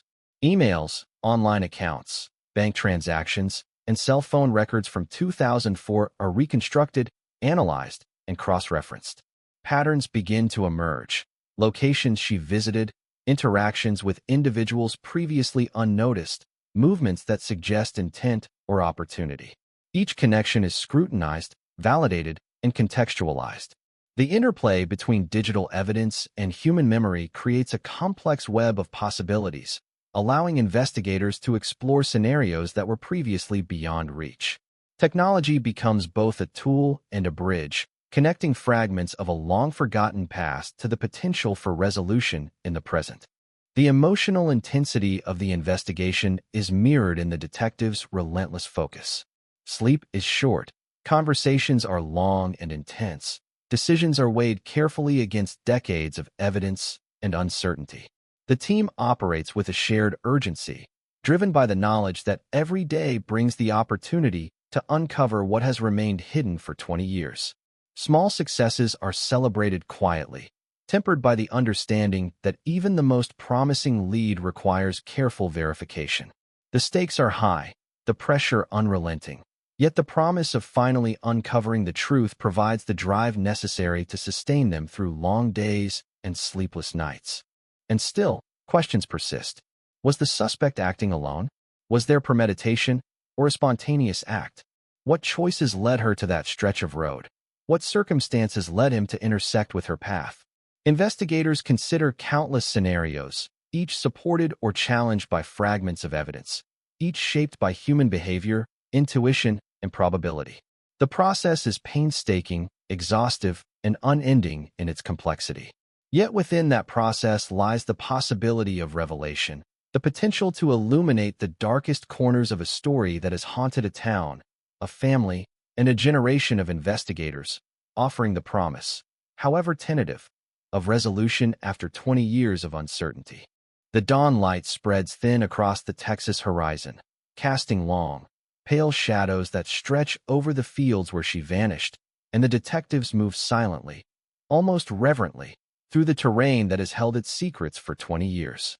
Every detail is scrutinized, every subtle indentation in the soil examined, as if the earth itself might whisper the truth to those willing to listen. Her car is long gone, impounded and cataloged, but its presence lingers like a ghost, a marker of the exact point where the ordinary ended and the nightmare began. Investigators retrace her route, replaying events in their minds, overlaying timelines, comparing recollections, searching for intersections between her movements and the newly identified suspect. The road seems ordinary at first, but under the weight of memory, imagination, and painstaking reconstruction, it transforms into a labyrinth of possibility, each bend and ditch a potential clue, each shadow a suggestion of what may have occurred. The family sits in quiet anticipation, revisiting old rituals and spaces once filled with her presence. The table where she ate breakfast, the couch where she watched television, the corner of the closet where her coat still hangs, all places now heavy with absence, now charged with renewed tension. Each item becomes a symbol, a touchstone to memory, to the life that once was, to questions that have lingered unanswered for decades. They pore over press clippings, photographs, old voicemail messages, anything that might shed light on the night she disappeared. Every revelation is simultaneously comforting and painful, offering a glimpse of understanding while reminding them of the years lost, the silence endured, the absence unfilled. Investigators review the suspect's background with painstaking detail. Every employment record, vehicle registration, rental history, social connection, and minor offense is cataloged and analyzed. The aim is not only to establish opportunity, but to construct a behavioral profile, a map of tendencies and actions that might explain his presence near her, his potential motives, and the choices that could have led to her disappearance. Patterns begin to emerge, subtle at first, connections that require meticulous cross-referencing to verify, yet their significance grows with each passing day. The detectives walk a delicate line between hypothesis and certainty, knowing that even after 20 years, one misstep could compromise the pursuit of truth. As forensic teams re-examine evidence, every minute detail is magnified. Fibers collected from the vehicle, smudged fingerprints, trace materials that seemed irrelevant 2 decades ago, are now subjected to high-resolution imaging and chemical analysis, revealing patterns and connections previously invisible. DNA is tested with techniques unimaginable in 2004, producing matches that hint at contact, proximity, or presence. The lab is tense, every positive result stirring a ripple of emotion tempered by the knowledge that verification, corroboration, and legal standards must follow. The promise of revelation is exhilarating yet fragile, each discovery a step closer to truth, each potential lead a reminder of the delicate balance between certainty and assumption in a case long dormant. Community members revisit memories, compelled by media coverage and the reopening of the investigation. Old friends, neighbors, colleagues recall fleeting impressions once dismissed, now heavy with potential significance. A stranger loitering near her favorite cafe, a vehicle parked unusually, a brief exchange that seemed meaningless at the time. Conversations are measured, recollections compared, and patterns tentatively drawn. The town itself becomes part of the investigation, a living repository of memory, rumor, and speculation. The air is thick with unease. Every passerby, every glance, every vehicle is reassessed under the lens of possibility. The past has returned, insistent and unyielding, demanding recognition and understanding. Digital evidence provides new avenues for exploration. Archived emails, social media posts, and old phone records are analyzed for context, timing, and interaction. Even data once overlooked, a credit card swipe at an unusual hour, a GPS ping, an email draft never sent, can illuminate patterns invisible to previous investigators. Cross-referencing these digital breadcrumbs against witness statements, physical evidence, and the suspect's timeline begins to produce a coherent map, a network of potential intersections and interactions that may reveal what happened that night. Technology bridges the gap between past and present, offering insight where memory alone cannot suffice, revealing connections that once lay hidden beneath layers of time and uncertainty. The emotional strain on the family and community is palpable. 20 years of absence have instilled a collective vigilance, a subtle wariness that shapes daily life. Each breakthrough, each lead, reopens both hope and grief. Conversations are cautious, emotional responses fragile, every phone call and press update weighted with significance. The delicate interplay of expectation and fear governs interactions, coloring perceptions and influencing decisions. Yet within this tension lies the driving force of perseverance, the determination to pursue truth and justice despite the decades that have passed, despite the absence, despite the lingering uncertainty that has defined their lives for so long. Investigators map the night meticulously, considering every conceivable scenario. Foot traffic, vehicle movement, environmental conditions, potential hiding spots, and witness reliability are analyzed in concert, forming hypotheses that are tested against available evidence. Simulations are run, reconstructed paths scrutinized, and inconsistencies probed for significance. The aim is to transform fragmented recollections and degraded evidence into a plausible, coherent narrative to trace actions, motivations, and opportunities that culminated in her disappearance. Each iteration reveals new possibilities, new angles, new questions, yet steadily narrows the scope, bringing clarity to a night long shrouded in darkness. Media attention intensifies, both amplifying the pressure on investigators and reigniting public awareness. Cameras line streets, microphones capture every statement, and reporters parse every detail with precision, often amplifying both hope and fear. Residents, once quiet observers, find their lives intersecting with public narrative, forced to relive trauma and uncertainty in ways that are unrelenting. The scrutiny is exhausting, the spotlight uncomfortable, yet it also reinforces the urgency of resolution, the need to bring closure to a story that has lingered far too long. The town is alive with anticipation, the collective heartbeat accelerating as the investigation progresses, each day bringing the potential for revelation, each moment laden with consequence. The suspect, now a focus of renewed scrutiny, is analyzed not only for actions, but for potential psychological indicators. Behavioral patterns, social interactions, minor infractions, and historical anomalies are all examined to assess risk, capability, and potential intent. Profilers consider the ways in which opportunity, proximity, and human behavior intersect, constructing scenarios that align with both evidence and plausible motive. Every detail, however minute, is weighed, contextualized, and reinterpreted. The past, long dormant, is dissected with precision, each piece contributing to a broader understanding of the events that have haunted a town and a family for 2 decades. And yet, even as progress unfolds, uncertainty remains. Questions of timing, intent, and sequence persist. Investigators consider the unknown variables. Was she aware of a threat? Did she trust someone she shouldn't have? Were circumstances random or calculated? Each possibility is explored, documented, and assessed for viability.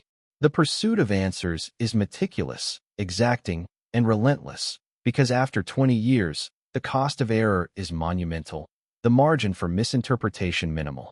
The case, once dormant and cold, pulses now with life, urgency, and tension, a complex interplay of memory, evidence, and human behavior that moves steadily toward revelation while remaining tethered to the unknown, the unspoken, and the unresolved. The sun dips low over the Texas horizon, streaking the fields with fiery orange that quickly surrenders to dusky purples, and the landscape that once seemed mundane now feels charged, alive with memory and menace. Detectives return to the edges of town, walking the roads she traveled, tracing the invisible lines of her last hours with methodical precision. Every ridge, every culvert, every fence post is scrutinized under the fading light, because even the smallest feature could reveal a clue missed 2 decades ago. Dust rises in thin clouds from their boots, drifting across gravel and dirt like fragments of the past. And in the quiet, there is a weight, the knowledge that time has preserved some things while eroding others. Every shadow becomes a question, every rustle a possibility, and every memory of the night that disappeared into silence is replayed, overlaid with the new insights technology and human persistence have unearthed. Forensic breakthroughs continue to reshape the investigation. DNA that once yielded no result now produces leads that demand attention. Fingerprints once blurred now reveal patterns with startling clarity, and fibers long stored in evidence boxes whisper stories through the microscopes and chemical tests that investigators bring to bear. Each revelation is a spark, illuminating fragments of what might have occurred. The tension in the lab is taut. Analysts move with careful intensity, every small success tempered by the understanding that confirmation, corroboration, and legal scrutiny are necessary before conclusions can be drawn. Every positive result fuels hope while reinforcing caution, because a case that has lain dormant for 20 years cannot be solved recklessly. Community members, revisiting memories long tucked away, offer accounts that range from mundane to chilling. A neighbor recalls a vehicle parked where it should not have been, a stranger asking questions about her whereabouts, a fleeting scream that went unheard. Conversations once forgotten or dismissed now take on significance. Small interactions, once overlooked, are recontextualized, woven into a tapestry that the investigation slowly untangles. The town collectively confronts its past, the ordinary streets, shops, and homes now reframed as spaces that witnessed absence, fear, and uncertainty. The air hums with a mix of anxiety, speculation, and tentative hope, a shared pulse that resonates with both fear and expectation. The family navigates the reopening of grief and anticipation with fragile resilience. Every update, every media report, every possible lead forces a recalibration of hope and despair. Photographs, voicemail messages, and old letters are revisited with both familiarity and trepidation, each object heavy with memory. The emotional landscape is dense, charged with 20 years of longing, uncertainty, and the shadow of absence. Their lives, once stabilized around loss, are now unsettled by the possibility of resolution, and every new piece of information carries with it both the thrill of hope and the ache of old grief. The home is filled with quiet intensity, the echo of her absence mingling with the stirring promise of discovery. Investigators pursue meticulous reconstruction. The roads, fields, and landmarks are evaluated with precision, sightlines and angles considered, environmental factors analyzed. Every possible hiding spot, point of observation, and path of approach is theorized. The night is reconstructed in minute detail, and scenarios are tested against physical evidence, witness testimony, and patterns of behavior. Each iteration brings clarity, but also introduces new questions. The process is exhausting, repetitive, and relentless, yet necessary. Each careful step is a potential doorway to understanding, a chance to transform conjecture into certainty, to illuminate the moments that have been obscured for 20 years. Digital evidence bridges the gap between past and present. Emails, archived web accounts, cell phone logs, and financial transactions are re-examined for patterns, correlations, and context. Even minor anomalies, a transaction at an unusual hour, a call received and not returned, a social interaction overlooked in 2004, gain significance. Analysts cross-reference these data points with witness recollections and physical evidence, constructing a network of interactions that may reveal critical intersections. The technological lens provides a clarity that was previously impossible, yet the interpretation requires discernment, patience, and caution, for the line between coincidence and causation is perilously thin in cases that span decades. Media scrutiny intensifies, amplifying both pressure and public awareness. Reporters document every step, cameras capture each statement, and social media channels buzz with speculation, analysis, and sometimes misinformation. The town experiences a resurgence of public attention, forcing residents to confront both memory and fear. Conversations that once took place in private are now subject to public scrutiny, heightening the emotional intensity of the investigation. Residents navigate a dual reality, the pursuit of justice and the omnipresence of public narrative, the personal grief magnified by communal attention. The suspect's profile is examined in granular detail. Behavioral patterns, relationships, minor offenses, employment history, and geographic movements are scrutinized for consistency, opportunity, and motive. Profilers consider scenarios in which proximity, timing, and human behavior intersected, exploring both deliberate and chance interactions. Each element of the profile is cross-checked against evidence, witness statements, and timelines. The investigators balance hypothesis with observation, knowing that after 20 years, human memory is fragile, evidence is limited, and certainty is hard-won. Every step requires careful deliberation, yet the momentum builds, the cold case taking on a new vitality under the combined force of technology, persistence, and relentless focus. The emotional toll on all involved is inescapable. Sleep is fractured. Thoughts return repeatedly to possibilities and uncertainties, and the weight of decades of absence presses on hearts and minds.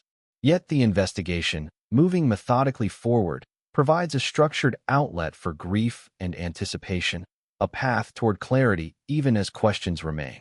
Each breakthrough, each lead, each analysis is a double-edged sword, offering hope while reminding all involved of the fragility and complexity of truth.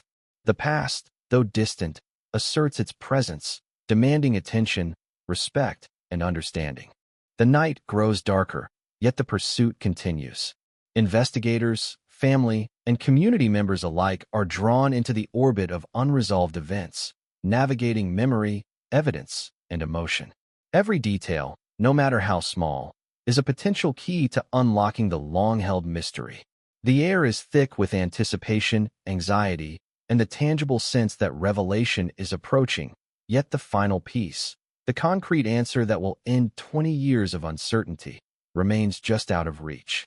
And so, the search presses on, relentless, unyielding, a cold case no longer dormant but alive with tension, scrutiny, and the lingering echo of absence. The first light of morning creeps over the horizon, washing the fields in a pale, washed-out gold, and the landscape seems both familiar and alien. Each fence line, each tree, each roadside marker a relic of the night that vanished into history. Detectives moved deliberately along the path she took, boots crunching gravel, scanning every shadow, every bend, every imperfection in the asphalt. The road itself seems to pulse with memory, as if it remembers the passage of 2 decades, as if the very soil holds whispers of what transpired, waiting for someone to interpret the subtle cues left behind. The air is heavy with heat and anticipation, a mixture of tension, fear, and determination that hangs over the investigation like a storm about to break. Each step, each observation, each note taken is infused with urgency. The urgency to piece together fragments of a life interrupted, to reclaim moments lost to time. Evidence is re-examined with a meticulous attention that borders on obsession. Fibers once overlooked, fingerprints once blurred, soil samples long collected and cataloged are now subjected to a new generation of forensic technology capable of revealing patterns invisible 20 years ago. DNA, too degraded to yield results in the past, now produces matches that are startling in their clarity, threading the suspect into a web of potential interactions. Every revelation sends tremors through the investigative team, a mixture of exhilaration and restraint, because even the most promising discovery must be tested, corroborated, and scrutinized under legal and procedural standards before it can be acted upon. The cold case, long dormant, now hums with a renewed vitality, each discovery a spark lighting the shadowy corners of a story that refuses to remain hidden. The community awakens to the news of the reopened case, its memory of the night she disappeared returning with vivid intensity. Conversations flow from hushed whispers to animated debate, neighbors recalling fleeting impressions, sightings of unfamiliar vehicles, and snippets of conversations that suddenly acquire weight and significance. Rumors long dormant are re-examined. Stories previously dismissed are reconsidered. The town becomes a living archive of observation, memory, and speculation. Fear and anticipation intermingle, creating a charged atmosphere in which every glance, every sound, every passing stranger is imbued with potential meaning. Ordinary streets, homes, and public spaces take on a heightened tension as the shadow of a long unsolved crime extends across the daily lives of all who live there. The family, meanwhile, navigates the complex interplay of hope and grief, of anticipation and dread. 20 years of absence has conditioned them to expect silence, to measure life by the rhythm of unresolved loss.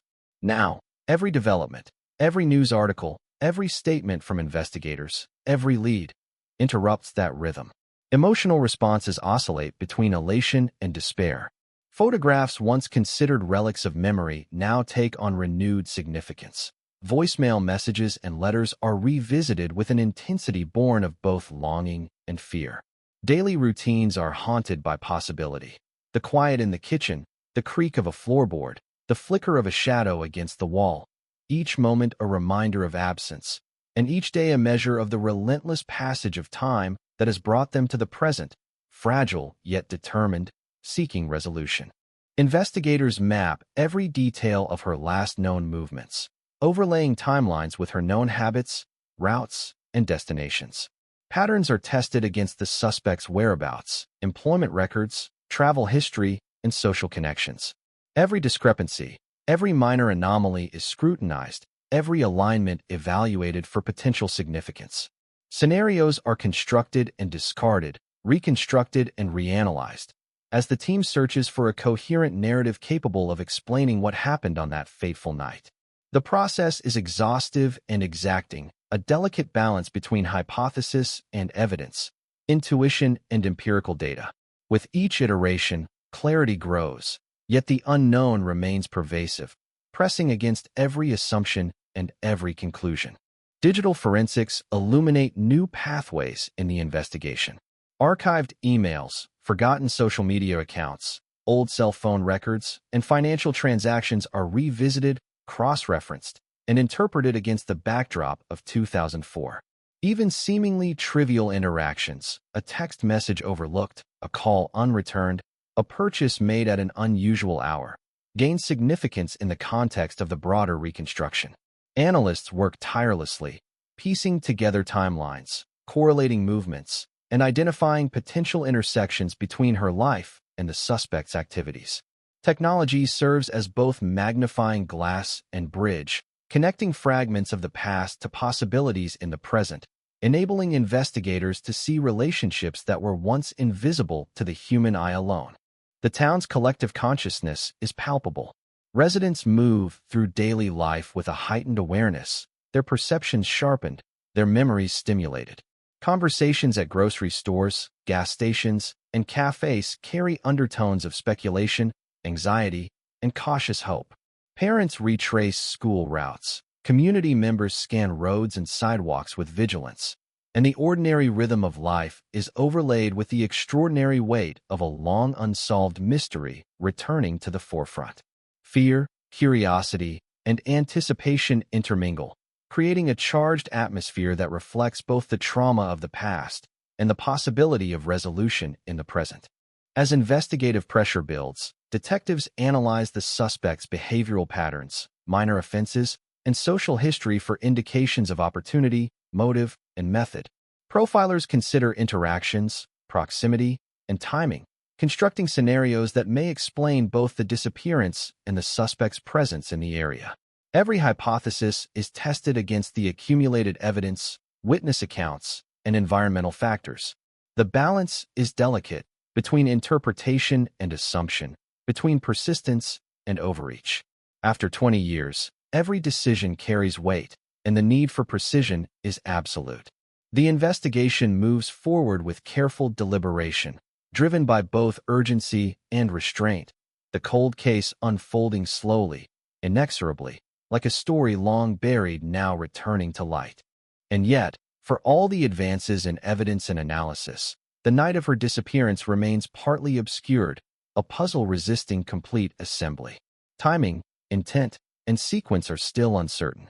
Investigators consider variables that cannot be measured: trust, fear, chance, and human unpredictability. Each possibility is weighed, cataloged, and cross-examined. The case pulses with tension, the intersection of memory, evidence, and technology producing a fragile lattice of understanding. Answers seem within reach, yet the final, definitive revelation remains elusive. The cold case, a living entity, simultaneously illuminated and shadowed, waiting for the moment when decades of uncertainty will finally yield to clarity. The afternoon sun beats down on the Texas plains, hot and relentless, casting the long shadows of telephone poles and fence posts across the roadside where she vanished, transforming the familiar landscape into something uncanny, almost hostile, a stage for events that refuse to be forgotten. Detectives move along the stretch of asphalt with deliberate care, boots crunching gravel, eyes scanning for anomalies, for subtle depressions, for anything that might have gone unnoticed 20 years ago. Every rustle of wind through the dry grass, every bird startled from a fence post, every faint sound in the distance seems amplified, carrying a weight it never had before, as though the land itself remembers, holds its own archive of that night, waiting for someone perceptive enough to read it. Evidence long considered inconclusive is re-examined, creating ripples of tension and anticipation. A fiber from her clothing, preserved for 2 decades, is analyzed under microscopes that can detect traces invisible to the human eye. DNA samples that yielded nothing in 2004 now return tentative matches, threads weaving the suspect into the story with increasing clarity. Analysts move with quiet intensity, aware that a misstep could compromise fragile leads. Every discovery ignites cautious excitement, the thrill of progress tempered by the meticulous demand for confirmation. This cold case, silent for 20 years, hums now with a restless energy, as if awakened from a long slumber, demanding attention, demanding answers, refusing to be ignored. Community memories resurface, fragmentary yet charged.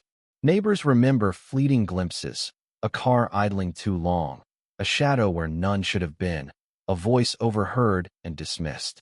Friends recall odd questions or fleeting encounters, moments once lost in the noise of ordinary life now weighted with significance. Rumors long buried are reconsidered in ordinary spaces. The schoolyard, the grocery store, the main street take on a tense, almost sinister quality. The town collectively inhabits the memory of that night, the residual fear mingling with cautious hope as investigative progress rekindles a story they thought had ended, a story that never truly left them. The family endures a roller coaster of emotion. 20 years of absence has conditioned them to expect silence, and now each breakthrough brings both relief and renewed anxiety. Photographs, letters, and old messages are revisited, weighed anew, reinterpreted through the lens of recent developments. Every phone call, every news report, every subtle lead forces a recalibration of hope and fear. Their routines, once stabilized around absence, are now punctuated by anticipation and even mundane moments. The clink of dishes, a neighbor's passing glance, carry echoes of the unresolved past. Memory and grief intermingle, shaping perception, coloring each interaction with the weight of decades of uncertainty and the fragile possibility of resolution. Investigators reconstruct her last hours with painstaking care. Timelines are overlaid, movements mapped, environmental factors considered. Paths are traced, potential vantage points examined, every subtle interaction or observation cataloged. Scenarios are modeled, tested, discarded, and reconstructed, an iterative dance between theory and evidence. The process is exhaustive, demanding both precision and imagination. Each step forward uncovers new questions even as it illuminates old ones. The cold case begins to take a more defined shape, a skeletal narrative that, while incomplete, hints at a sequence of choices, movements, and interactions that night, slowly transforming abstraction into a more tangible, if still unsettling, reality.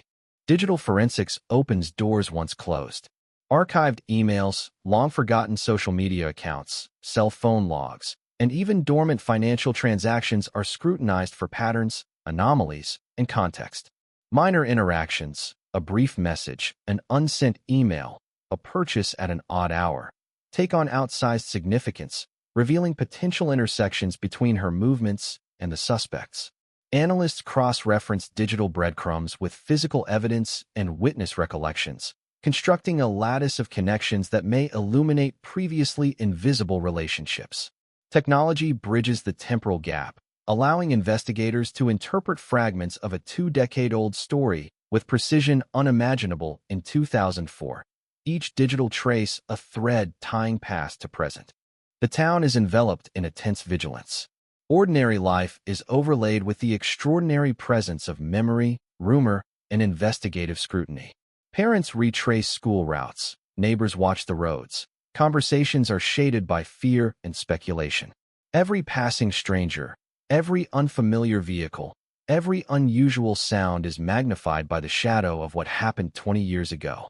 The collective pulse quickens, anticipation and anxiety intermingle. Ordinary spaces are recontextualized, everyday routines now carrying echoes of absence and unspoken questions. The past asserts itself, not gently, but insistently, shaping perception, influencing behavior, and demanding acknowledgement. The suspect's profile is dissected with relentless focus. Behavioral tendencies, prior offenses, relationships, and movements are all scrutinized for opportunity, motive, and potential methods. Profilers examine patterns of trust, manipulation, and chance, constructing scenarios in which proximity, timing, and human behavior intersected in ways that could explain the disappearance. Hypotheses are weighed, corroborated, or discarded against a backdrop of evidence, testimony, and environmental analysis. Precision is imperative. After 20 years, even the smallest misinterpretation could jeopardize resolution. Every thread is examined, every variable accounted for, yet the tension remains. The case is alive, pulsing with the possibility of revelation but still tethered to uncertainty. Emotional intensity permeates every level of the investigation. Detectives work long hours, often sleeping little, consumed by timelines, evidence, and endless hypotheticals. Analysts scrutinize data with laser focus, parsing subtle patterns, searching for the smallest correlations. Families navigate the delicate intersection of hope and grief, the resurfacing of decades-old pain mingled with anticipation for closure. Community members relive their memories, adjusting recollections under the pressure of scrutiny and renewed attention. The human element is omnipresent, influencing every step, every decision, every interpretation of evidence. The cold case is no longer simply a matter of science or procedure. It is a living, breathing entity, shaped by memory, emotion, and the relentless pursuit of truth. Night falls, but the work does not stop. Investigators continue to reconstruct, reanalyze, and probe every possibility. Digital and physical evidence converge, timelines are refined, witness statements re-examined, and environmental analyses updated. Each new insight, no matter how small, is a step toward illumination, toward understanding, toward finally answering the questions that have hung in the air for 20 years. Yet the final revelation remains just beyond reach, tantalizingly close yet elusive. The cold case vibrates with tension, alive with possibility, its shadows stretching across the town, the family, and the investigators, a reminder that some stories, though long dormant, refuse to be silent forever. The wind rises across the Texas plains as night deepens, carrying with it the dry, dusty scent of the fields where she disappeared 20 years ago, and the landscape that once seemed ordinary now feels like a repository of secrets, alive with memory and unseen movement.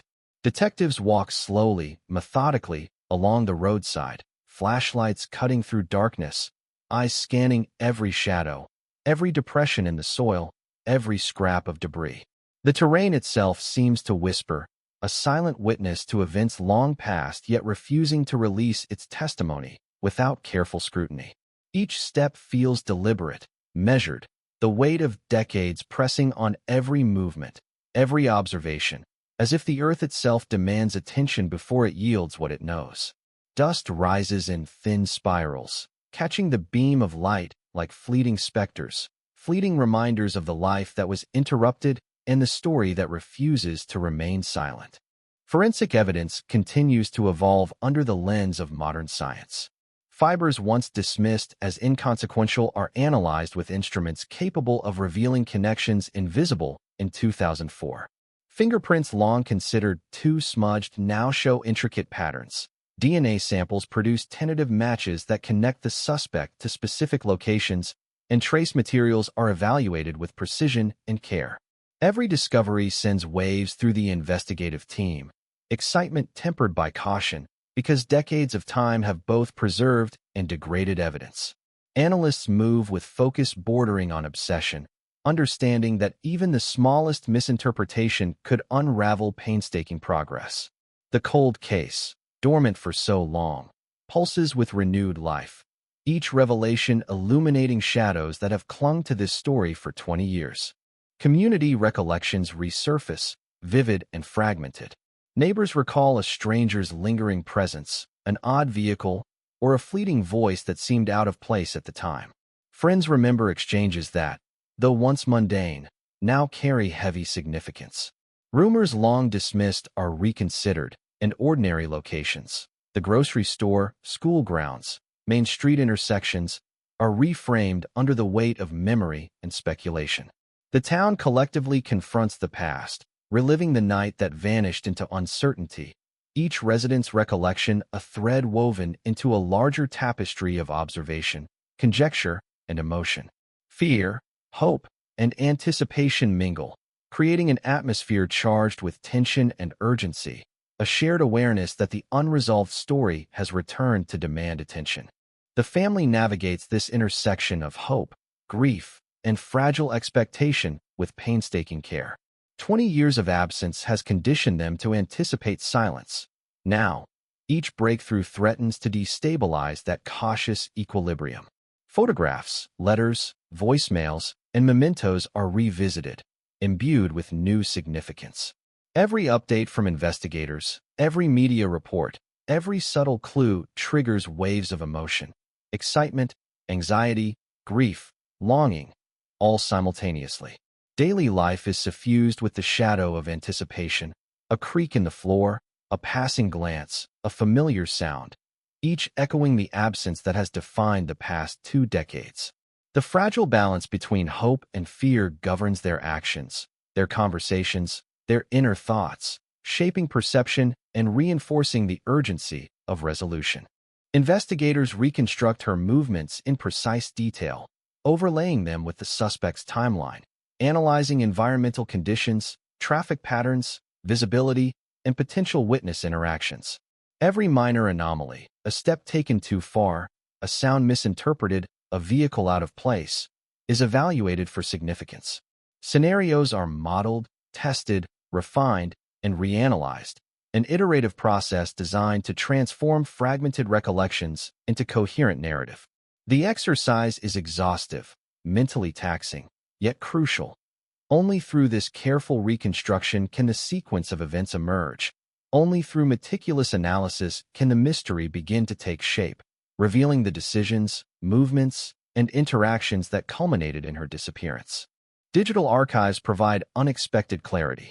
Emails, cell phone records, online accounts, and financial transactions are revisited, cross-referenced, and analyzed. Minor details, a brief message overlooked, a purchase made at an unusual time, a connection forgotten, gain significance. Each data point is mapped against witness statements, physical evidence, and the suspect's history, revealing patterns and intersections that suggest opportunity, motive, or presence. Technology allows investigators to bridge the decades, creating a lattice of connection that was previously unattainable. Every new insight illuminates relationships once invisible, each connection reinforcing the plausibility of the emerging narrative, drawing the suspect and the victim's final movements into sharper focus. The town itself feels the weight of the investigation. Ordinary life is overlaid with vigilance, speculation, and anticipation. Parents retrace school routes, neighbors scrutinize streets, conversations are tinged with unease and hope. Every unfamiliar face, every vehicle, every sound is examined for meaning. The collective consciousness is sharpened, memories long dormant reawakened, and the ordinary rhythm of life acquires an underlying tension. The past asserts itself with insistence, shaping perception and influencing behavior, compelling the community to participate, consciously or not, in the unfolding story. The night, once merely the backdrop to absence, is now a canvas of observation, scrutiny, and expectation. The suspect's behavioral profile is scrutinized in detail. Patterns of social interaction, employment history, minor offenses, and geographic movement are analyzed to identify opportunities, potential motives, and behavioral tendencies. Investigators consider both chance and deliberation, moments of opportunity, sequences of decision, and patterns of human behavior that could explain her disappearance. Hypotheses are tested rigorously against evidence, testimony, and environmental factors.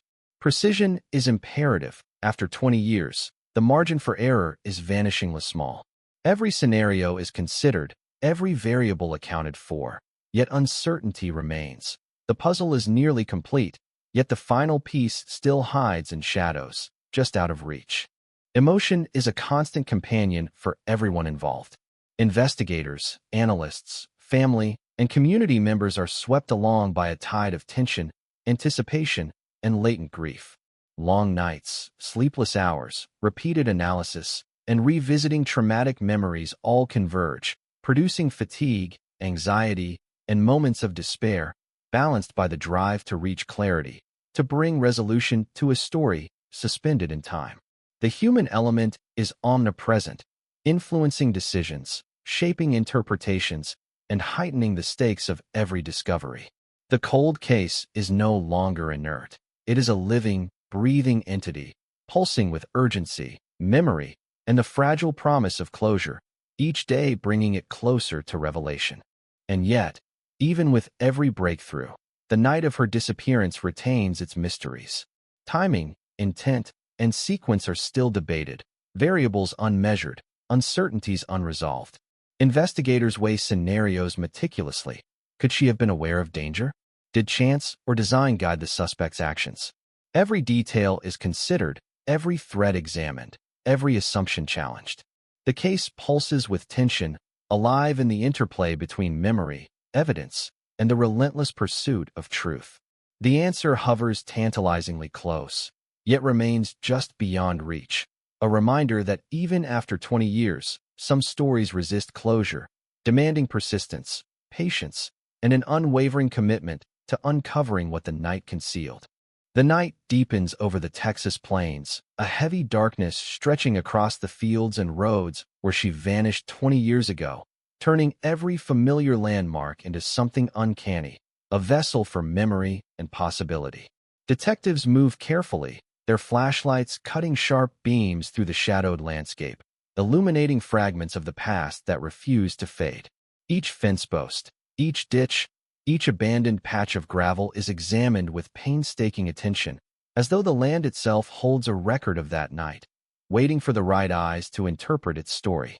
The wind whispers through the grass, carrying echoes of what might have been, while the faint hum of distant traffic reminds investigators that life has continued around the absence, indifferent to the lingering questions. Every step feels laden with the weight of decades, every sound amplified by anticipation, every shadow a potential clue or a cruel trick of the mind.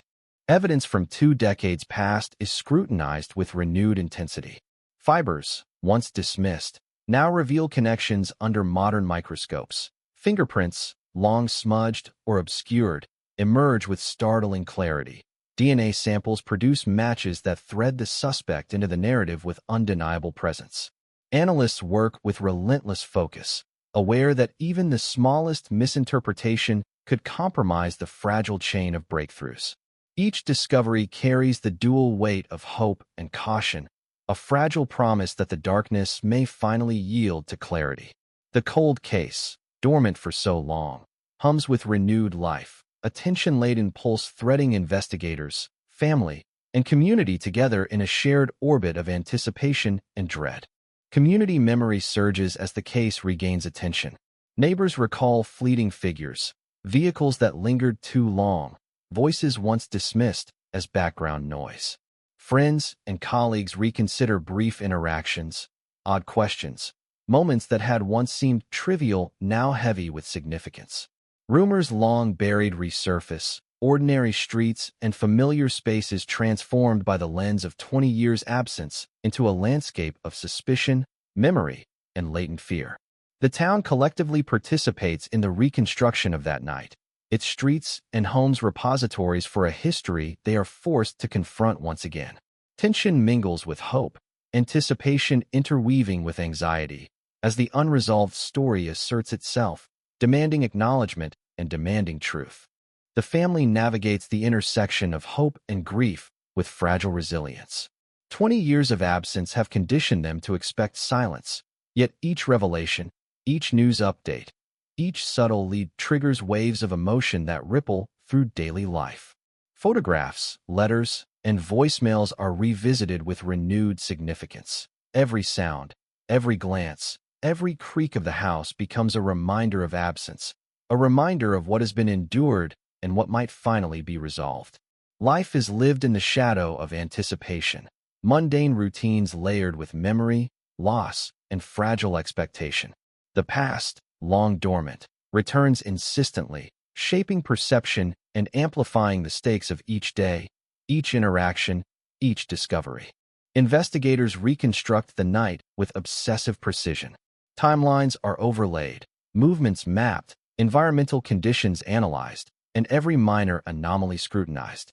Paths are traced, vantage points considered, interactions hypothesized.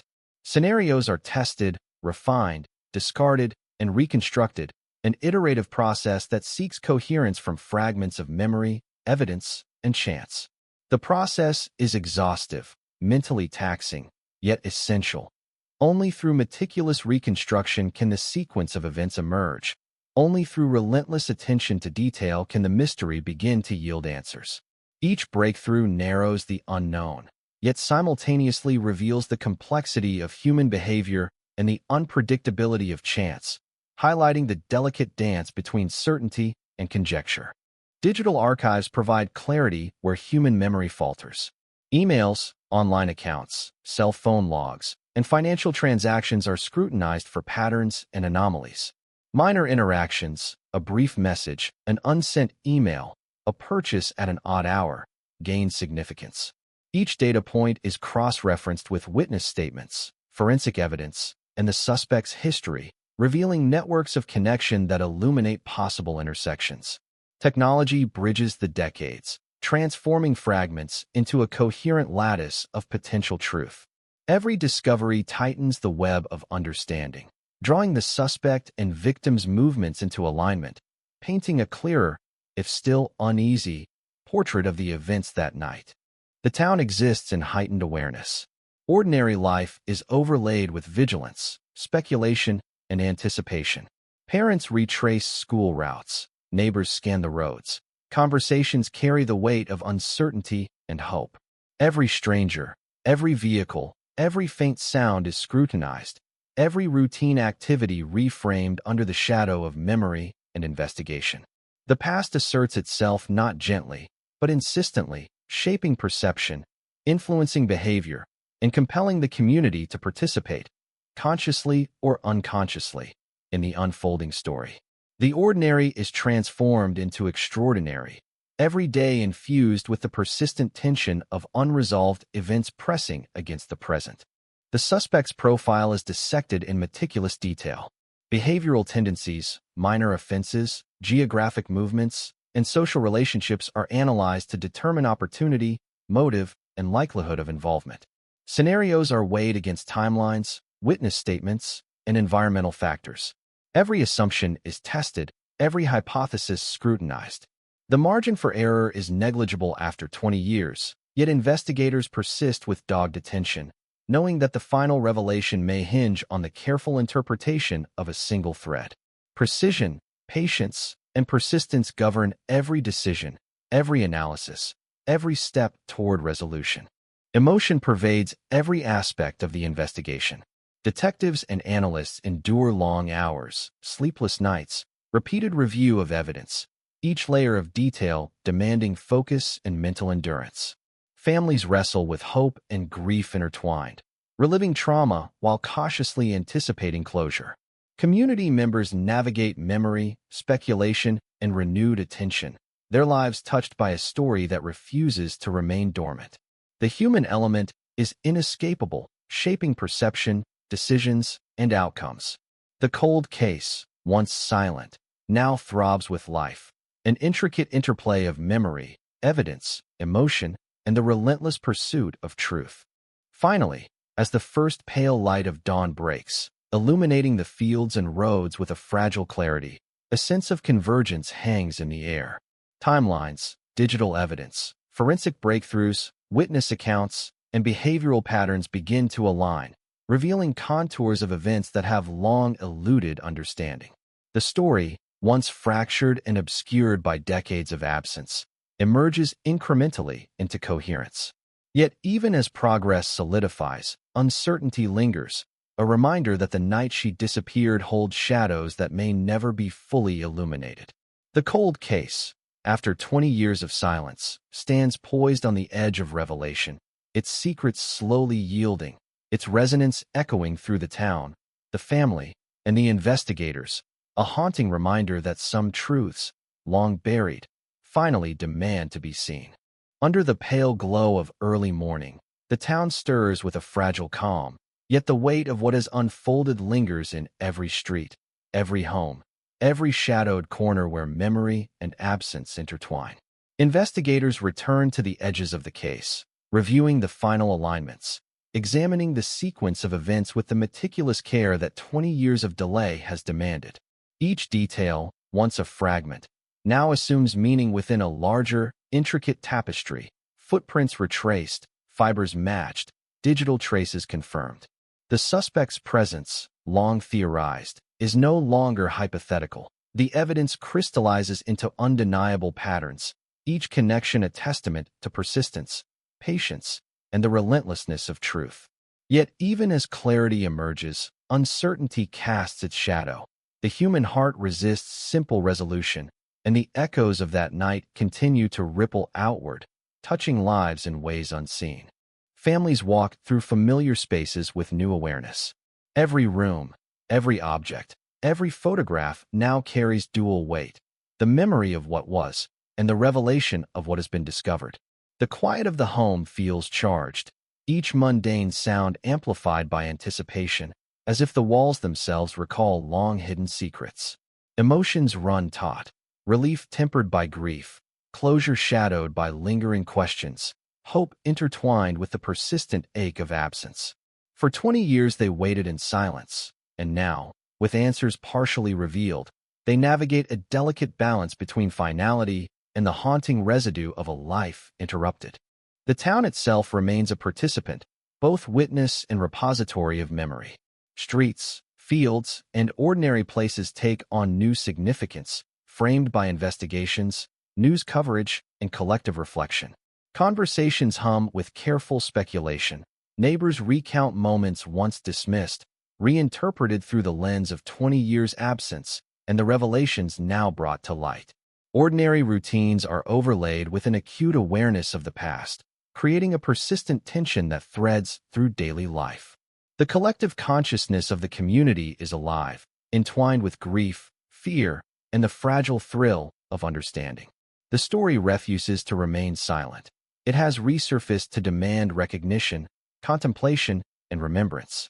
Investigators continue to examine every nuance, combining forensic breakthroughs, digital evidence, and witness recollections to refine the narrative. Behavioral patterns of the suspect, the alignment of timelines, and the reconstruction of her movements converge in a fragile lattice of clarity.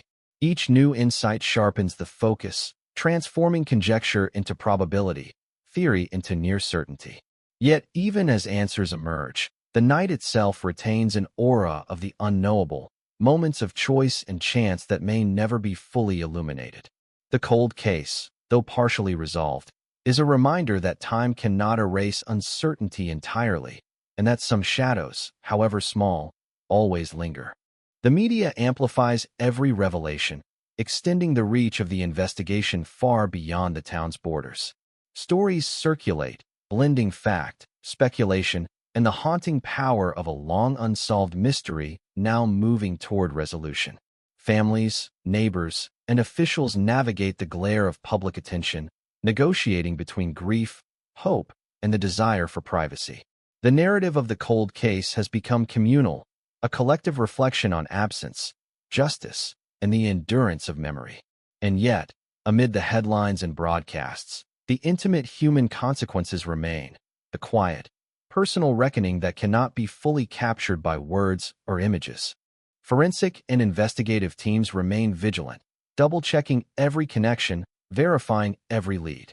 Evidence is re-examined under increasingly precise methods. Timelines are tested against the smallest variables. Behavioral analyses are refined. The pursuit of certainty drives every decision, every reassessment, every step forward. The weight of 2 decades of absence presses upon them, demanding rigor, patience, and unrelenting focus. Even as the story inches toward closure, investigators recognize that the true resolution extends beyond facts and evidence. It lies in understanding, in accountability, and in the slow restoration of a narrative long fractured by silence. Emotion threads through every element of the unfolding story.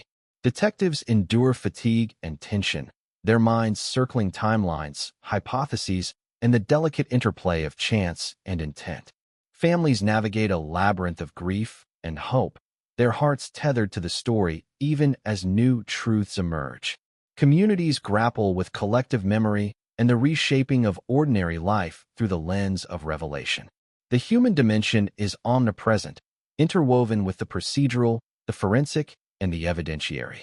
This cold case, once a dormant shadow, pulses now with life and consequence, an entity shaped equally by facts and by the enduring human response to absence and loss.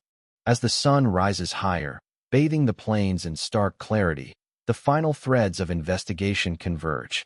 Connections once obscured are recognized. Patterns once invisible now stand in sharp relief. The cold case, suspended for 20 years, approaches its denouement, not in a single moment, but as the culmination of tireless effort, memory, and human persistence. Yet the night she disappeared continues to echo, a reminder that the passage of time cannot erase the enduring imprint of absence.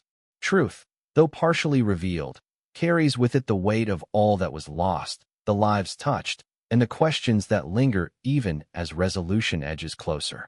In this quiet, charged moment, the case stands transformed, from uncertainty to clarity, from absence to partial resolution, from dormant shadow to living narrative. Yet it remains, in many ways, unresolved, because even when evidence points and suspects are identified, the human heart remembers what time cannot fully restore, and the memory of a vanished life continues to resonate, haunting the roads, the homes, and the minds of all who were connected to it. The cold case, after 20 years, is no longer silent, no longer dormant. It speaks with clarity, tension, and lingering sorrow, leaving behind an echo that will endure long after the final answers are recorded.